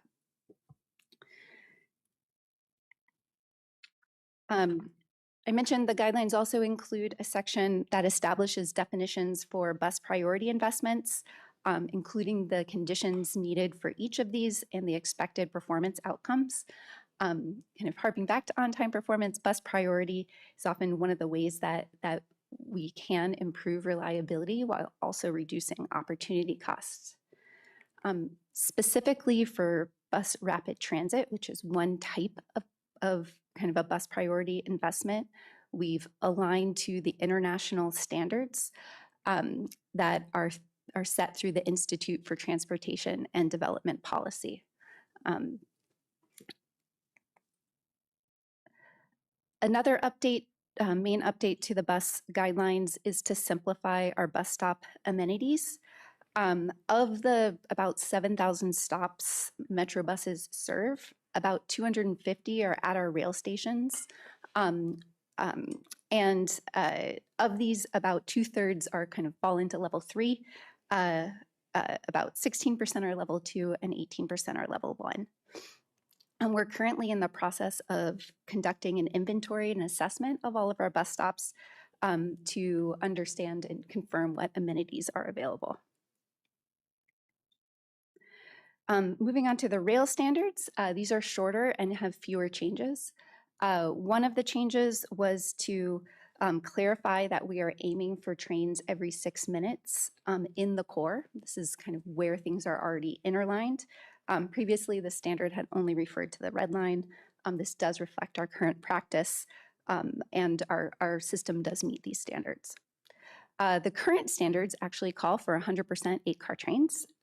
One of the ways we've been finding efficiencies is to limit the use of 8-car trains to when they're needed to address crowding, and so this change reflects this practice. And finally, the update reaffirms our vehicle load standards. This aims for no more than 100 passengers per car during our busiest times, on our busiest segments, on our busiest days of the week. If we see average loads greater than 100, this is when we may recommend kind of frequency improvements, such as kind of a 4-minute super peak on the red line that we have in the current budget. Finally, we are committed to transparency for both our rail standards and our bus guidelines. We have a dashboard that updates daily, that provides feedback on on-time performance, a quarterly report to the board and the public about how we are meeting our network standards for access to jobs and frequent service. For the past 5 years, we've published an annual report that assesses how well each route meets the standards in the bus service guidelines, and will continue to do so. And finally, kind of through the DMV Moves collaboration, where COG the Metropolitan Washington Council of Governments, will be producing an annual report for all regional transit providers that includes the standards and metrics agreed upon through the DMV Moves Working Group.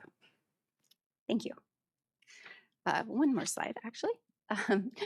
With that, staff recommend the board adoption of the updated guidelines and rail service standards.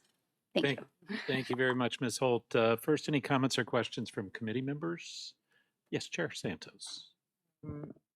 Thank you for the presentation. As Mr. Webster is aware, there was some concerns and questions expressed from colleagues at the district about particularly bus. And if you could just, I know you've seen they'd written a memo to Director Lowe and myself just explaining the concerns. And my understanding is that you all are already in active conversation addressing them. So would appreciate, I mean, I can summarize them, but if you could summarize the questions and issues and perhaps explain how Metro is addressing or will be addressing. Great, yes.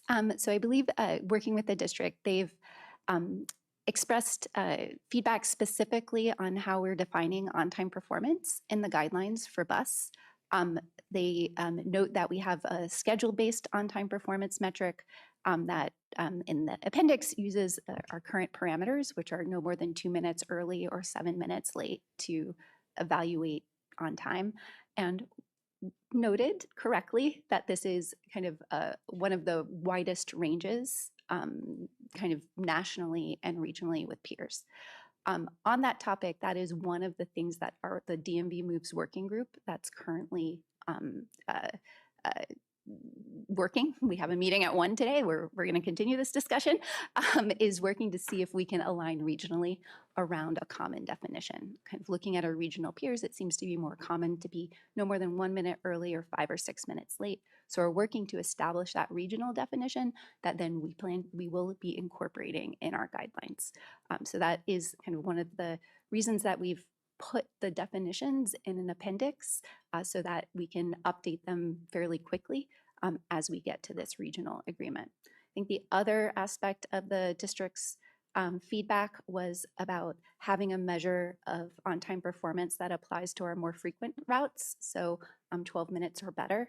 That's why we do include a headway adherence measure in the guidelines, and we've defined that as most applicable to routes running 12 minutes or better frequency, and that means that buses should show up kind of within that headway plus 15% of that headway. It gets complicated, but basically to think about it, if it's 12 minutes, buses should be no more than 14 minutes apart is how that works out.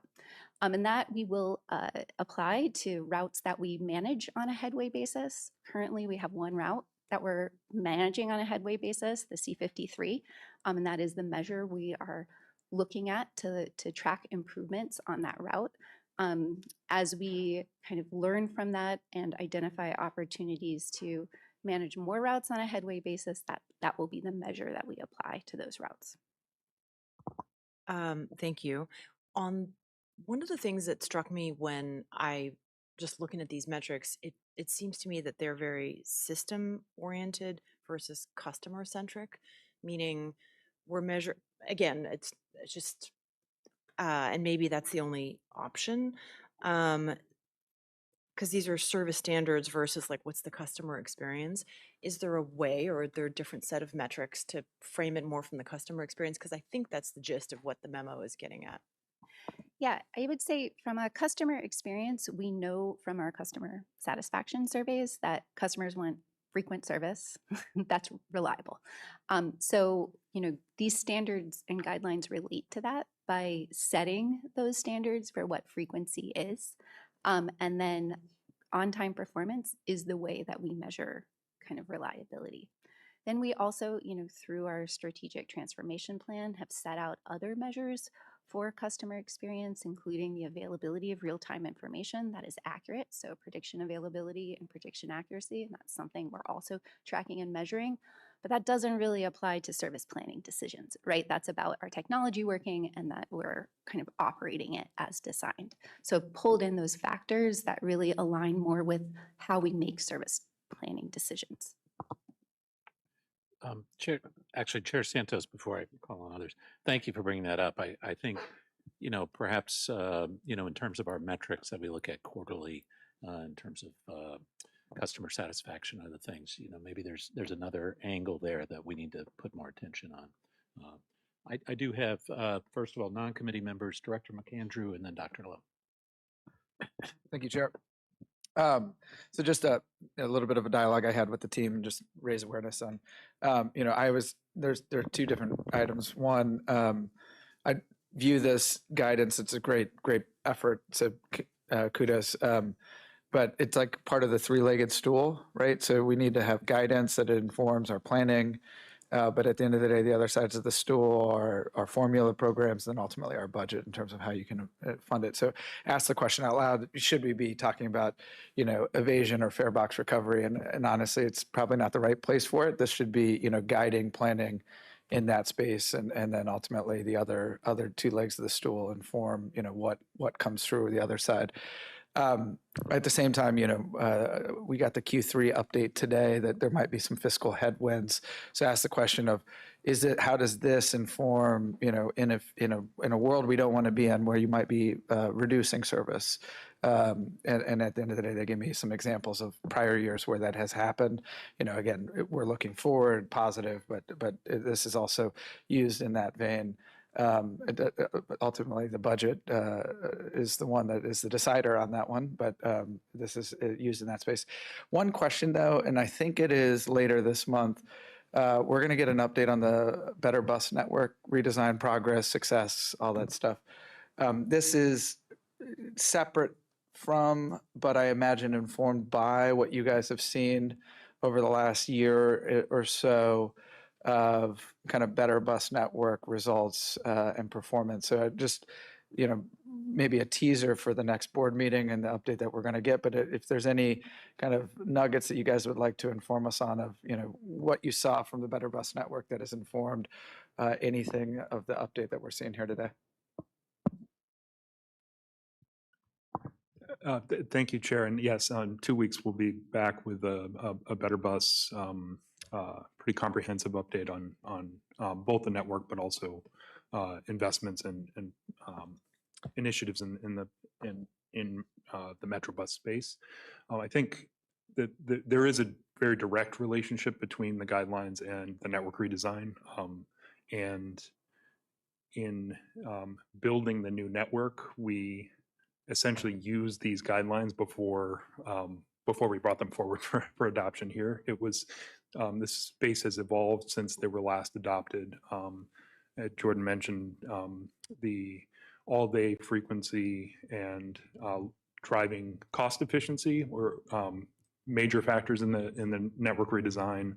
And in 2 weeks, we'll go through some of the implications of that. I think a point of emphasis here that this is how we go about weighing trade-offs. It's sort of the map and the guide for that. So it's fully integrated into that network redesign at a very comprehensive level. Gotcha, that's helpful. Thank you. Dr. Lowe. I want to drag us back to this topic of OTP definitions. So I've brought up, I mean, I think in my first year on the board, I just like would not shut up about this. So like every single quarterly performance report that I was like, our OTP definition it's not authentic to the rider experience, right? Like, because it's this aggregate measure for the entire system. So like every quarter we're like, oh my gosh, we're so on time. But people are like, but I was standing by the side of the road. And part of this is the generosity of the size of the window, right? By which we're like, well, was I 7 minutes late? Is the new on time? Like this type of thing. But some of it is also just that performance varies a lot by line. And so when we say system-wide, oh my God, we're so on time, that obscures the fact that there are some lines where in our own data, which we are already reporting in a giant PDF and also on a very cool dashboard, we can already see that there are some lines where OTP is way, way, way lower. We could have a better system level metric, right? For example, like share of lines where OTP is below our own standard. Like we don't report that. I actually wanted this to be in the STP, and it's okay that it's not. I don't have to win every battle, but like we could be more transparently report. It would feel more authentic if we did something like that.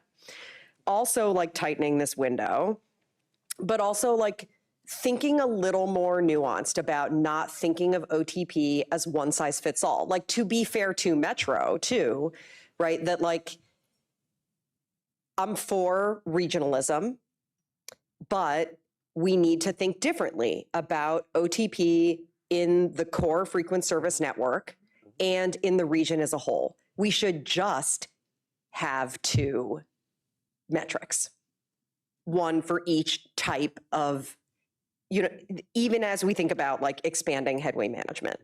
And yes, exactly. Like we should have one headway standard and one that is the window thing. And do you think, so you mentioned like this incredible strategy of putting this in an appendix so that you can update it without having to come back to the board. Like, can you give us a sense of like how you think that, I'm seeing nodding, like, do you feel like this is something that's going to happen like within my lifetime? Like, yes, Dr. Lowe, I think just to be very clear about this, we want to change it okay. and update it and do exactly the things that you're describing. We are trying to take a regional approach to this and work through that with our partners to the extent that we can get alignment. We will refresh and hopefully have applicable metrics for the different types of service. And I think the other part that's really critical here is changing the parameters doesn't change the actual customer experience. It changes how we're reporting correct customer experience. So we also want to improve performance. And a lot of this is dependent on bus priority investments in the roadway to make the service more reliable and more on time. As I was saying earlier, all of these things are interconnected, and we're trying to take a coordinated approach to that with our partners, particularly the DOTs. That's extremely real, and I agree with that and understand that. But I think that part of making the case for those improvements is having the right performance metrics to be able to say, like, okay, well, before and after, like, oh my gosh, look what happened. You know, we can't, it's hard to say, hey, I need to make a huge investment in bus priority when also every quarter I'm like, 95% of trips are on time or whatever, like 77. Okay. I just added, I think, so we're doing this on the C53 right now. C53 is our long route, our busiest route, connects Congress Heights, all the way up to Woodley. So, I mean, it connects most of the district in a lot of ways, and so many metro stations connected to that as well, and other things. So the reality is, if you're a C53 or a D80 or some route like that, you don't care about on-time performance at all. It's not a thing that even enters your mind because you don't care about a schedule. We run so much frequency that you basically don't want bunching and gapping. Where you might be on a different route that's a 20 or 30-minute route, where on-time performance is everything to you, because if you're getting off at Greenbelt and there's a bus every 30 minutes that connects, you know that schedule is an 8:05 departure, an 8:35 departure, and if that's off by 8 minutes, the penalty is death. Yeah, big penalty, right? So we're trying to figure out the nuance, still within a regional context, but no one else in the region runs obviously frequency like us, and the volume of us. So how do we be a regional kind of collaboration on all this, which I think everyone does want to do, but how do we give that nuance? So that's what the team is asking the board for, these guidance documents to move forward. So then in the appendix, we can be much more agile than we've ever been before to, as we get new versions of, say, headway adherence, or another agency comes up with an even better way to monitor or evaluate, we do that. And so we really, again, reflecting the customer. And that's why on the rail side, it's kind of the same way, where no one that lives if you live or take work or play with inside of the inner line areas, no one cares about a schedule because there's so much frequency. So if you're at Foggy Bottom to Eastern Market is that your commute? You're like, well, I don't know. I walk downstairs, the train comes every 3 or 4 minutes, I take a train. If you're at Ashburn, you do care about the schedule, because depending on what time it is, you got to wait 12 to 15 minutes for the next train. And so we're looking at the same as how does the customer, to the chair's point, feel about the service? And this will allow us to have more granularity to do that. Yeah, and I do think that expanding headway management is a key piece of that. So, understanding that I did not mention that I would ask about this in advance, is there anything we can share right now about how piloting headway management on the C53 is going? Do we know anything about what we're learning and what we think it might take to expand headway management to more lines? Yes. So we did see kind of a positive impact on both reducing bunching. We kind of can measure bunching, small impact on headway adherence, and improvements in prediction accuracy. So those are all positive aspects of the customer experience. We, though, have also been kind of learning about what investments or what we need from our technology to really, I think, to expand this. We agree that we need operators to be able to self-manage and kind of get really accurate information. So have been working to improve that. We also learned, as the general manager mentioned, this is one of our longest routes. The kind of route geography and route design influences the types of interventions we can do to get buses more evenly spaced. For example, if there's not a good place for buses to hold, then it's been a big kind of good learning experience for us to understand kind of these different factors and different considerations that we need to take, both in terms of kind of our scheduling, kind of route, as well as technology. Anything on the people aspect of headway management, or is that really just the tech issue? I think we, Bus operators or people, customers? I mean, or, just like how it's done. Is it really just like the operators are like self-managing this as like a group at the terminal? Or do we have like a manager that's out there? Yeah, so the way Headway manages our route, especially that big, we'll have a terminal supervisor Yeah, at right. Congress Heights, a terminal supervisor at Woodley. But they also then help, like at Woodley, they're also helping the main lines that go down Connecticut Avenue as well. So, but yeah, so that much more, we're really working on the software side and kind of the command and control structure at MIC as well to work with street supervisors. So I think we are, Leroy and his team are slowly but surely making, like the measures Jordan mentioned are actually noticeable things. Like trip prediction, that is a big emotional one, as you know, you're a bus customer, to know that if it says 4 minutes or 12 minutes, that the accuracy is very high, and we're getting better at that because of these things. Yeah, and I saw the tech update, Yeah. which is amazing. Yeah, the last part on this that I think what I'd love to get to, and this is so hard to do, but I think as we continue to get better data, now we're pulsing the bus every few seconds versus 30 seconds. Mm-hmm. We have so many special event, or we'll say externalities, for lack of a better economics term here, that impact bus operations that a lot of cities and regions don't have. So a good example, we have a big event at the White House this weekend. We are going to be entering Friday morning through the end of August, really disruptive bus service across this region, especially downtown. Between the UFC event, the National Mall for July 4th, and the IndyCar race, bus service in our core of our system is going to be really very negatively impacted. On and on and on. It's not for a couple of days. We should basically get our brains wrapped around 2 months of impacted bus service, and we're working to think about communications and detours. Same thing happens though, if we have a motorcade at 5:30, it's a lot different than a motorcade that happens Sunday at 9:30.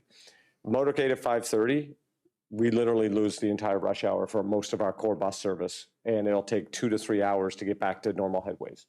So one of the things I'd like to try to figure out is how do we use that granularity of externalities and report kind of the aggregate for a month or quarter, but on a daily basis. Jordan and I've had conversations. How do we grade ourselves, both between rail and bus on a daily basis? Are we willing to go to a point where we say, yesterday was A, rail service, and if we had made a couple issues, we had a C, and same on bus?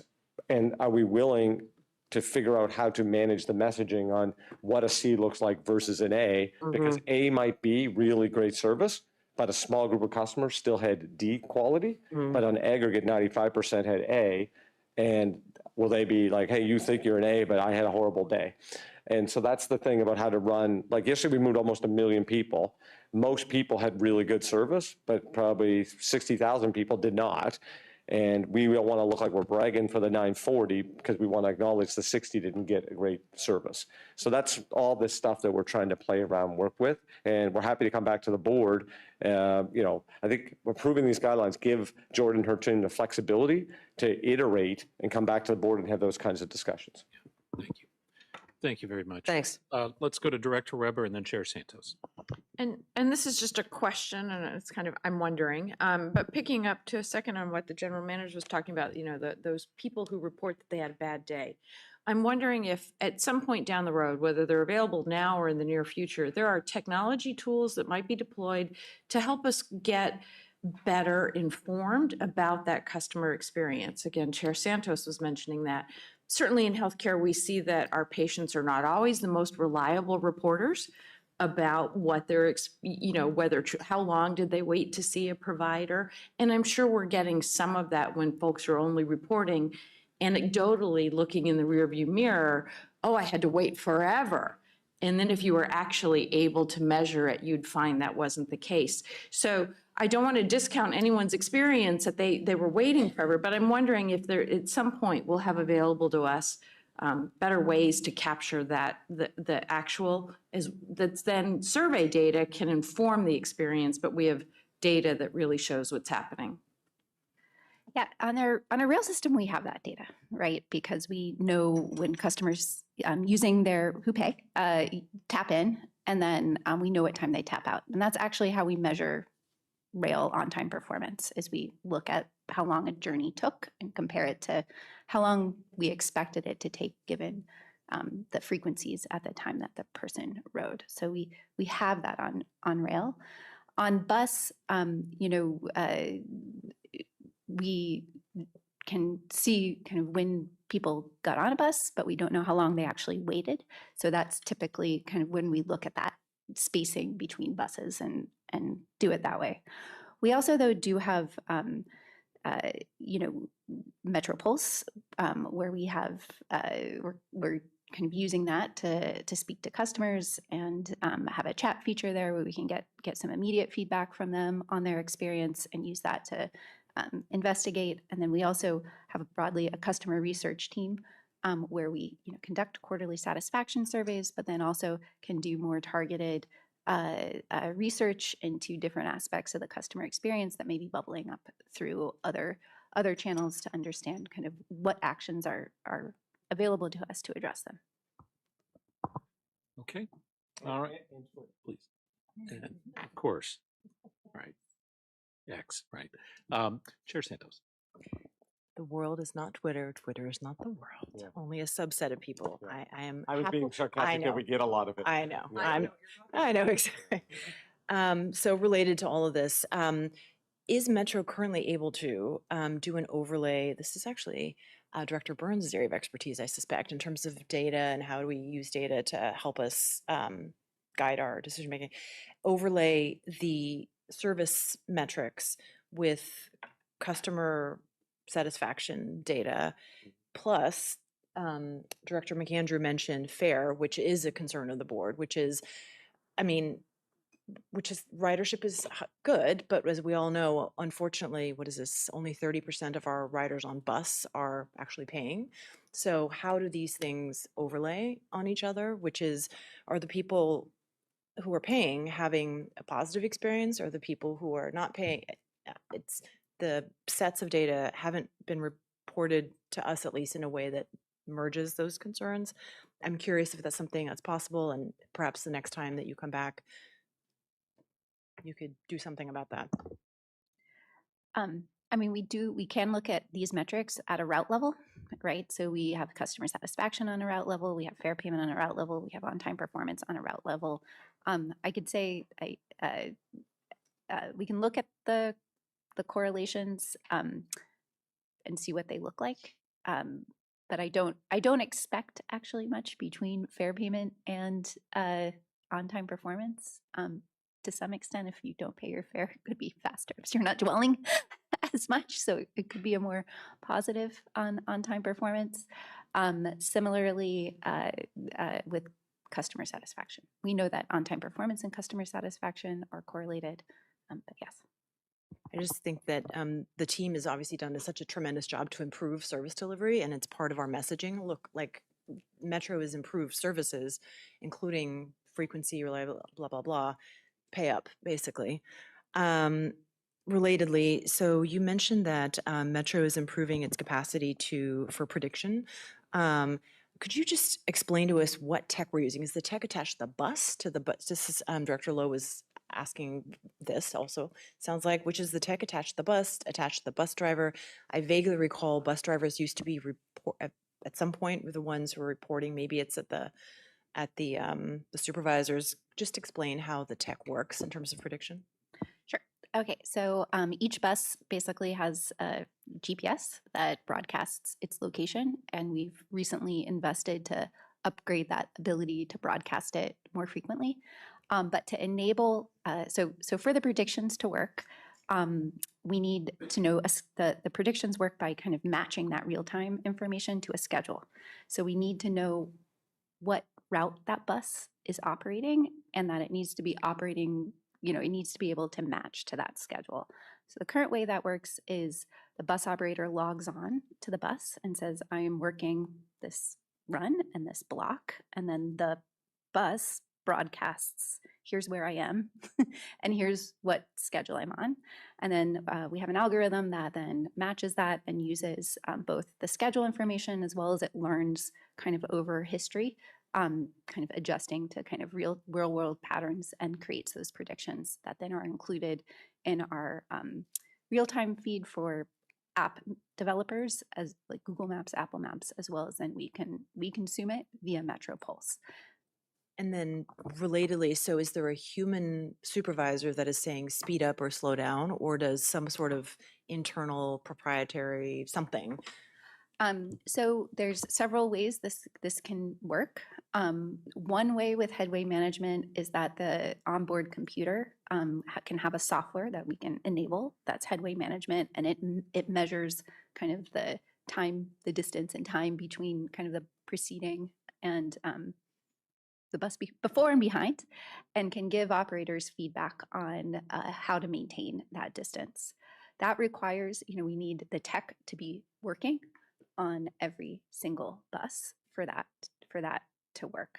So that's something we've been trying to this is kind of, it's been something we've been testing out on the C53. So that would be operator self-management, is they'd get this feedback and be able to use it to kind of adjust the spacing.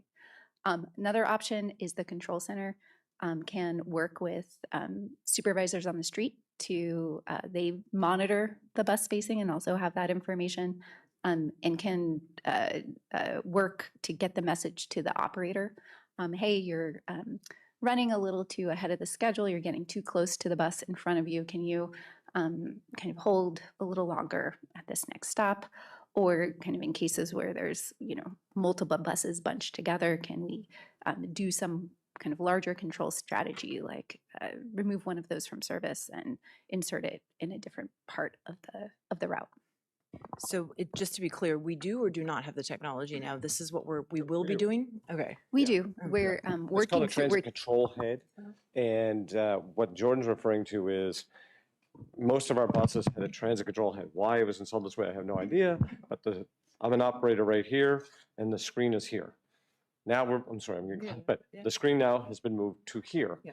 So the operator can actually engage correctly. So for some reason, we create this a safety narrative at one point in time of saying the operator wouldn't be able to look at that screen because they're driving the bus. Yes, but the idea is when you are not moving, you should be looking at the screen. Kind of like you maybe would drive an automobile with a GPS device. So kind of basically bringing some common sense to that. Then long term, we're going to be able to obviously get that even tighter and tighter with real-time direction and information and all of that type of thing. Detours, stuff like that. Jordan's big part, I think, is what she's saying is there's that part, but the day-to-day conditions, the environment. So like I've been on a bus on the D80 before, as an example, where traffic's so bad at Wisconsin and the Key Bridge is backed up, I just get off and walk, and it's faster. And the question there would be, if we have so many buses, especially these high-frequency routes, do we offload like we would in a train, or not pick up? Do we do a short turn there so we get more buses going actually the opposite direction?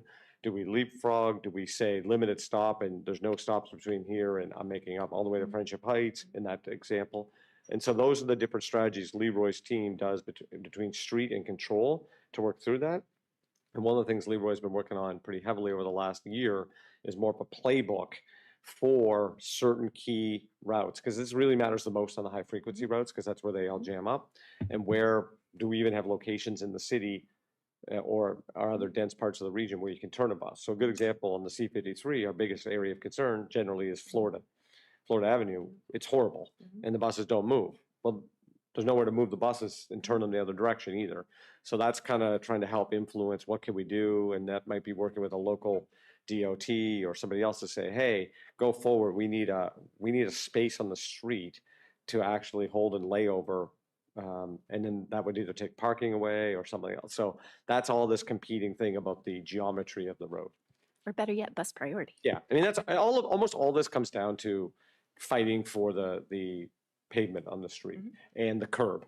And that's why the cameras to do enforcement of the lanes has mattered. It allows our bus to get to the curb, which helps someone with a wheel mobility device or a stroller or piece of luggage. It's safer. People get on and off faster. So, that's the big part here. So to both of your points, we want to better create the metrics that can explain the story to why one block or a whole street might be more valuable for a DOT to give us, and then the outcomes we're going to get jointly between DOT and us on that performance.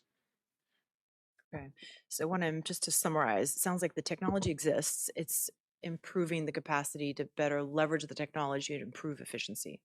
Does that sound right? Yes. And I know that, and sorry, last thing, which is I know that you're asking us to approve these new guidelines and metrics. I also heard you say that you have a meeting this afternoon discussing some of these things. And just, I want to respect the concerns that were articulated by District of Columbia colleagues. It sounds like you're committing to tighten or tweak these metrics in response to or in discussion with them. Could you just say by when and how that's going to work? Sure. So what you would be approving today is that on-time performance is an important consideration that we need to consider. It's a parameter that we need to use when we do service planning. Then through ongoing conversations with the region, we want to align around how we actually measure on-time performance.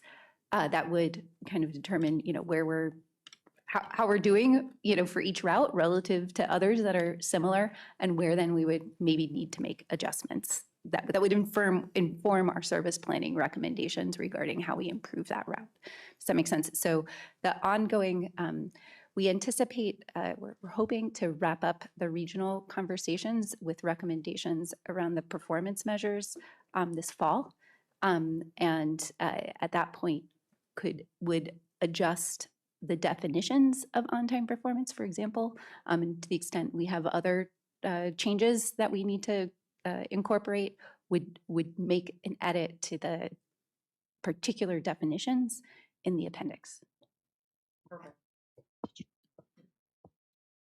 Okay, if there are no other, before we vote, actually, I do have just a couple of things. First of all, on the regional issue, obviously these bus guidelines are very service provider focused. So they're really looking at the guidelines for the providers, and all the issues about the customer experience are related, but not exactly applied here. And I appreciate very much you guys working through the DMV groups across all the different regional providers that are out there. Director Lowe mentioned there might need to be a couple of different measurements for on-time performance, but who knows? There might need to be more than two. I mean, depending upon how the definitions come out. But specifically on, well, it's actually the slide that says define bus priority. That is, I think, very helpful. It's bus rapid transit, bus priority, medium build, and then quick build. I think this is very helpful regionally for us to have the conversations we need to have, because this is not just a Metro thing. It's not just a local bus provider thing. It's also very much a DOT thing across all the different jurisdictions that have responsibility. So I think this is a big step to help us think when we're talking about, it's not just BRT or regular bus, there are actually iterations in between. This will help with planning and in budgeting. And then on the next slide, this is extremely helpful as well in terms of the long-term planning. We certainly have struggled and continue to struggle, and we're continuing to move forward with retrofitting our developed areas with BRT, but this lays out a very good plan for looking forward into the future for new development and having transit-enabled communities, and also redevelopment, and what really is necessary to get us to that point of BRT where we want to have. So there's some value here that I think hasn't been mentioned yet. I just wanted to make sure that everybody who's watching this, from especially in our regional partners and DOTs, understand that this is a big step. So thank you for your work on that. Okay. If there are no other questions, comments, let's move ahead with votes. So first of all, we do have two resolutions. We'll vote on each one separately. We'll start with the updated Metro bus service guidelines. Can I get a motion from a committee member for approval? So moved. Moved by Director Weber. Is there a second? Second. Okay, seconded by Chair Santos. Any further comments on this motion before we vote? All right, Ms. Ellison, can you call the vote? Chair Alcorn? Aye. Vice Chair Santos? Aye. Director Weber? Aye. Mr. Chair, the motion passes. Okay, and then we need to vote on the updated rail service standards. Can I get a motion for approval? So moved. Moved by Director Weber, second. Aye. Seconded by Chair Santos. I got you. Okay, any further comments on the rail standards? Seeing and hearing none. Ms. Ellison, can you call the vote? Chair Alcorn? Aye. Vice Chair Santos? Aye. Director Weber? Aye. Mr. Chair, the motion passes. All right, very good. Excellent discussion. Some good things, I think, for staff to think about, and I think some good direction from the board. So thank you all for participating. With no other items to come before the committee today, we stand adjourned, and I'll turn the floor over to Chair Santos, who has a request for the board to convene an executive session. Ms. Santos. Thanks, Director Alcorn. In accordance with the bylaws, I, Valerie Santos, request that the Board of Directors convene an executive session to discuss the following matters pursuant to Article 2, Paragraph 9, subsections C, personnel or labor issues, including discussions of labor contracts and labor negotiations, consideration or interviews of candidates for employment, and the assignment, appointment, promotion, performance, demotion, or resignation of individuals. Is there a second? All in favor? Thanks, Director McAndrew. Aye. The ayes have it. Thank you.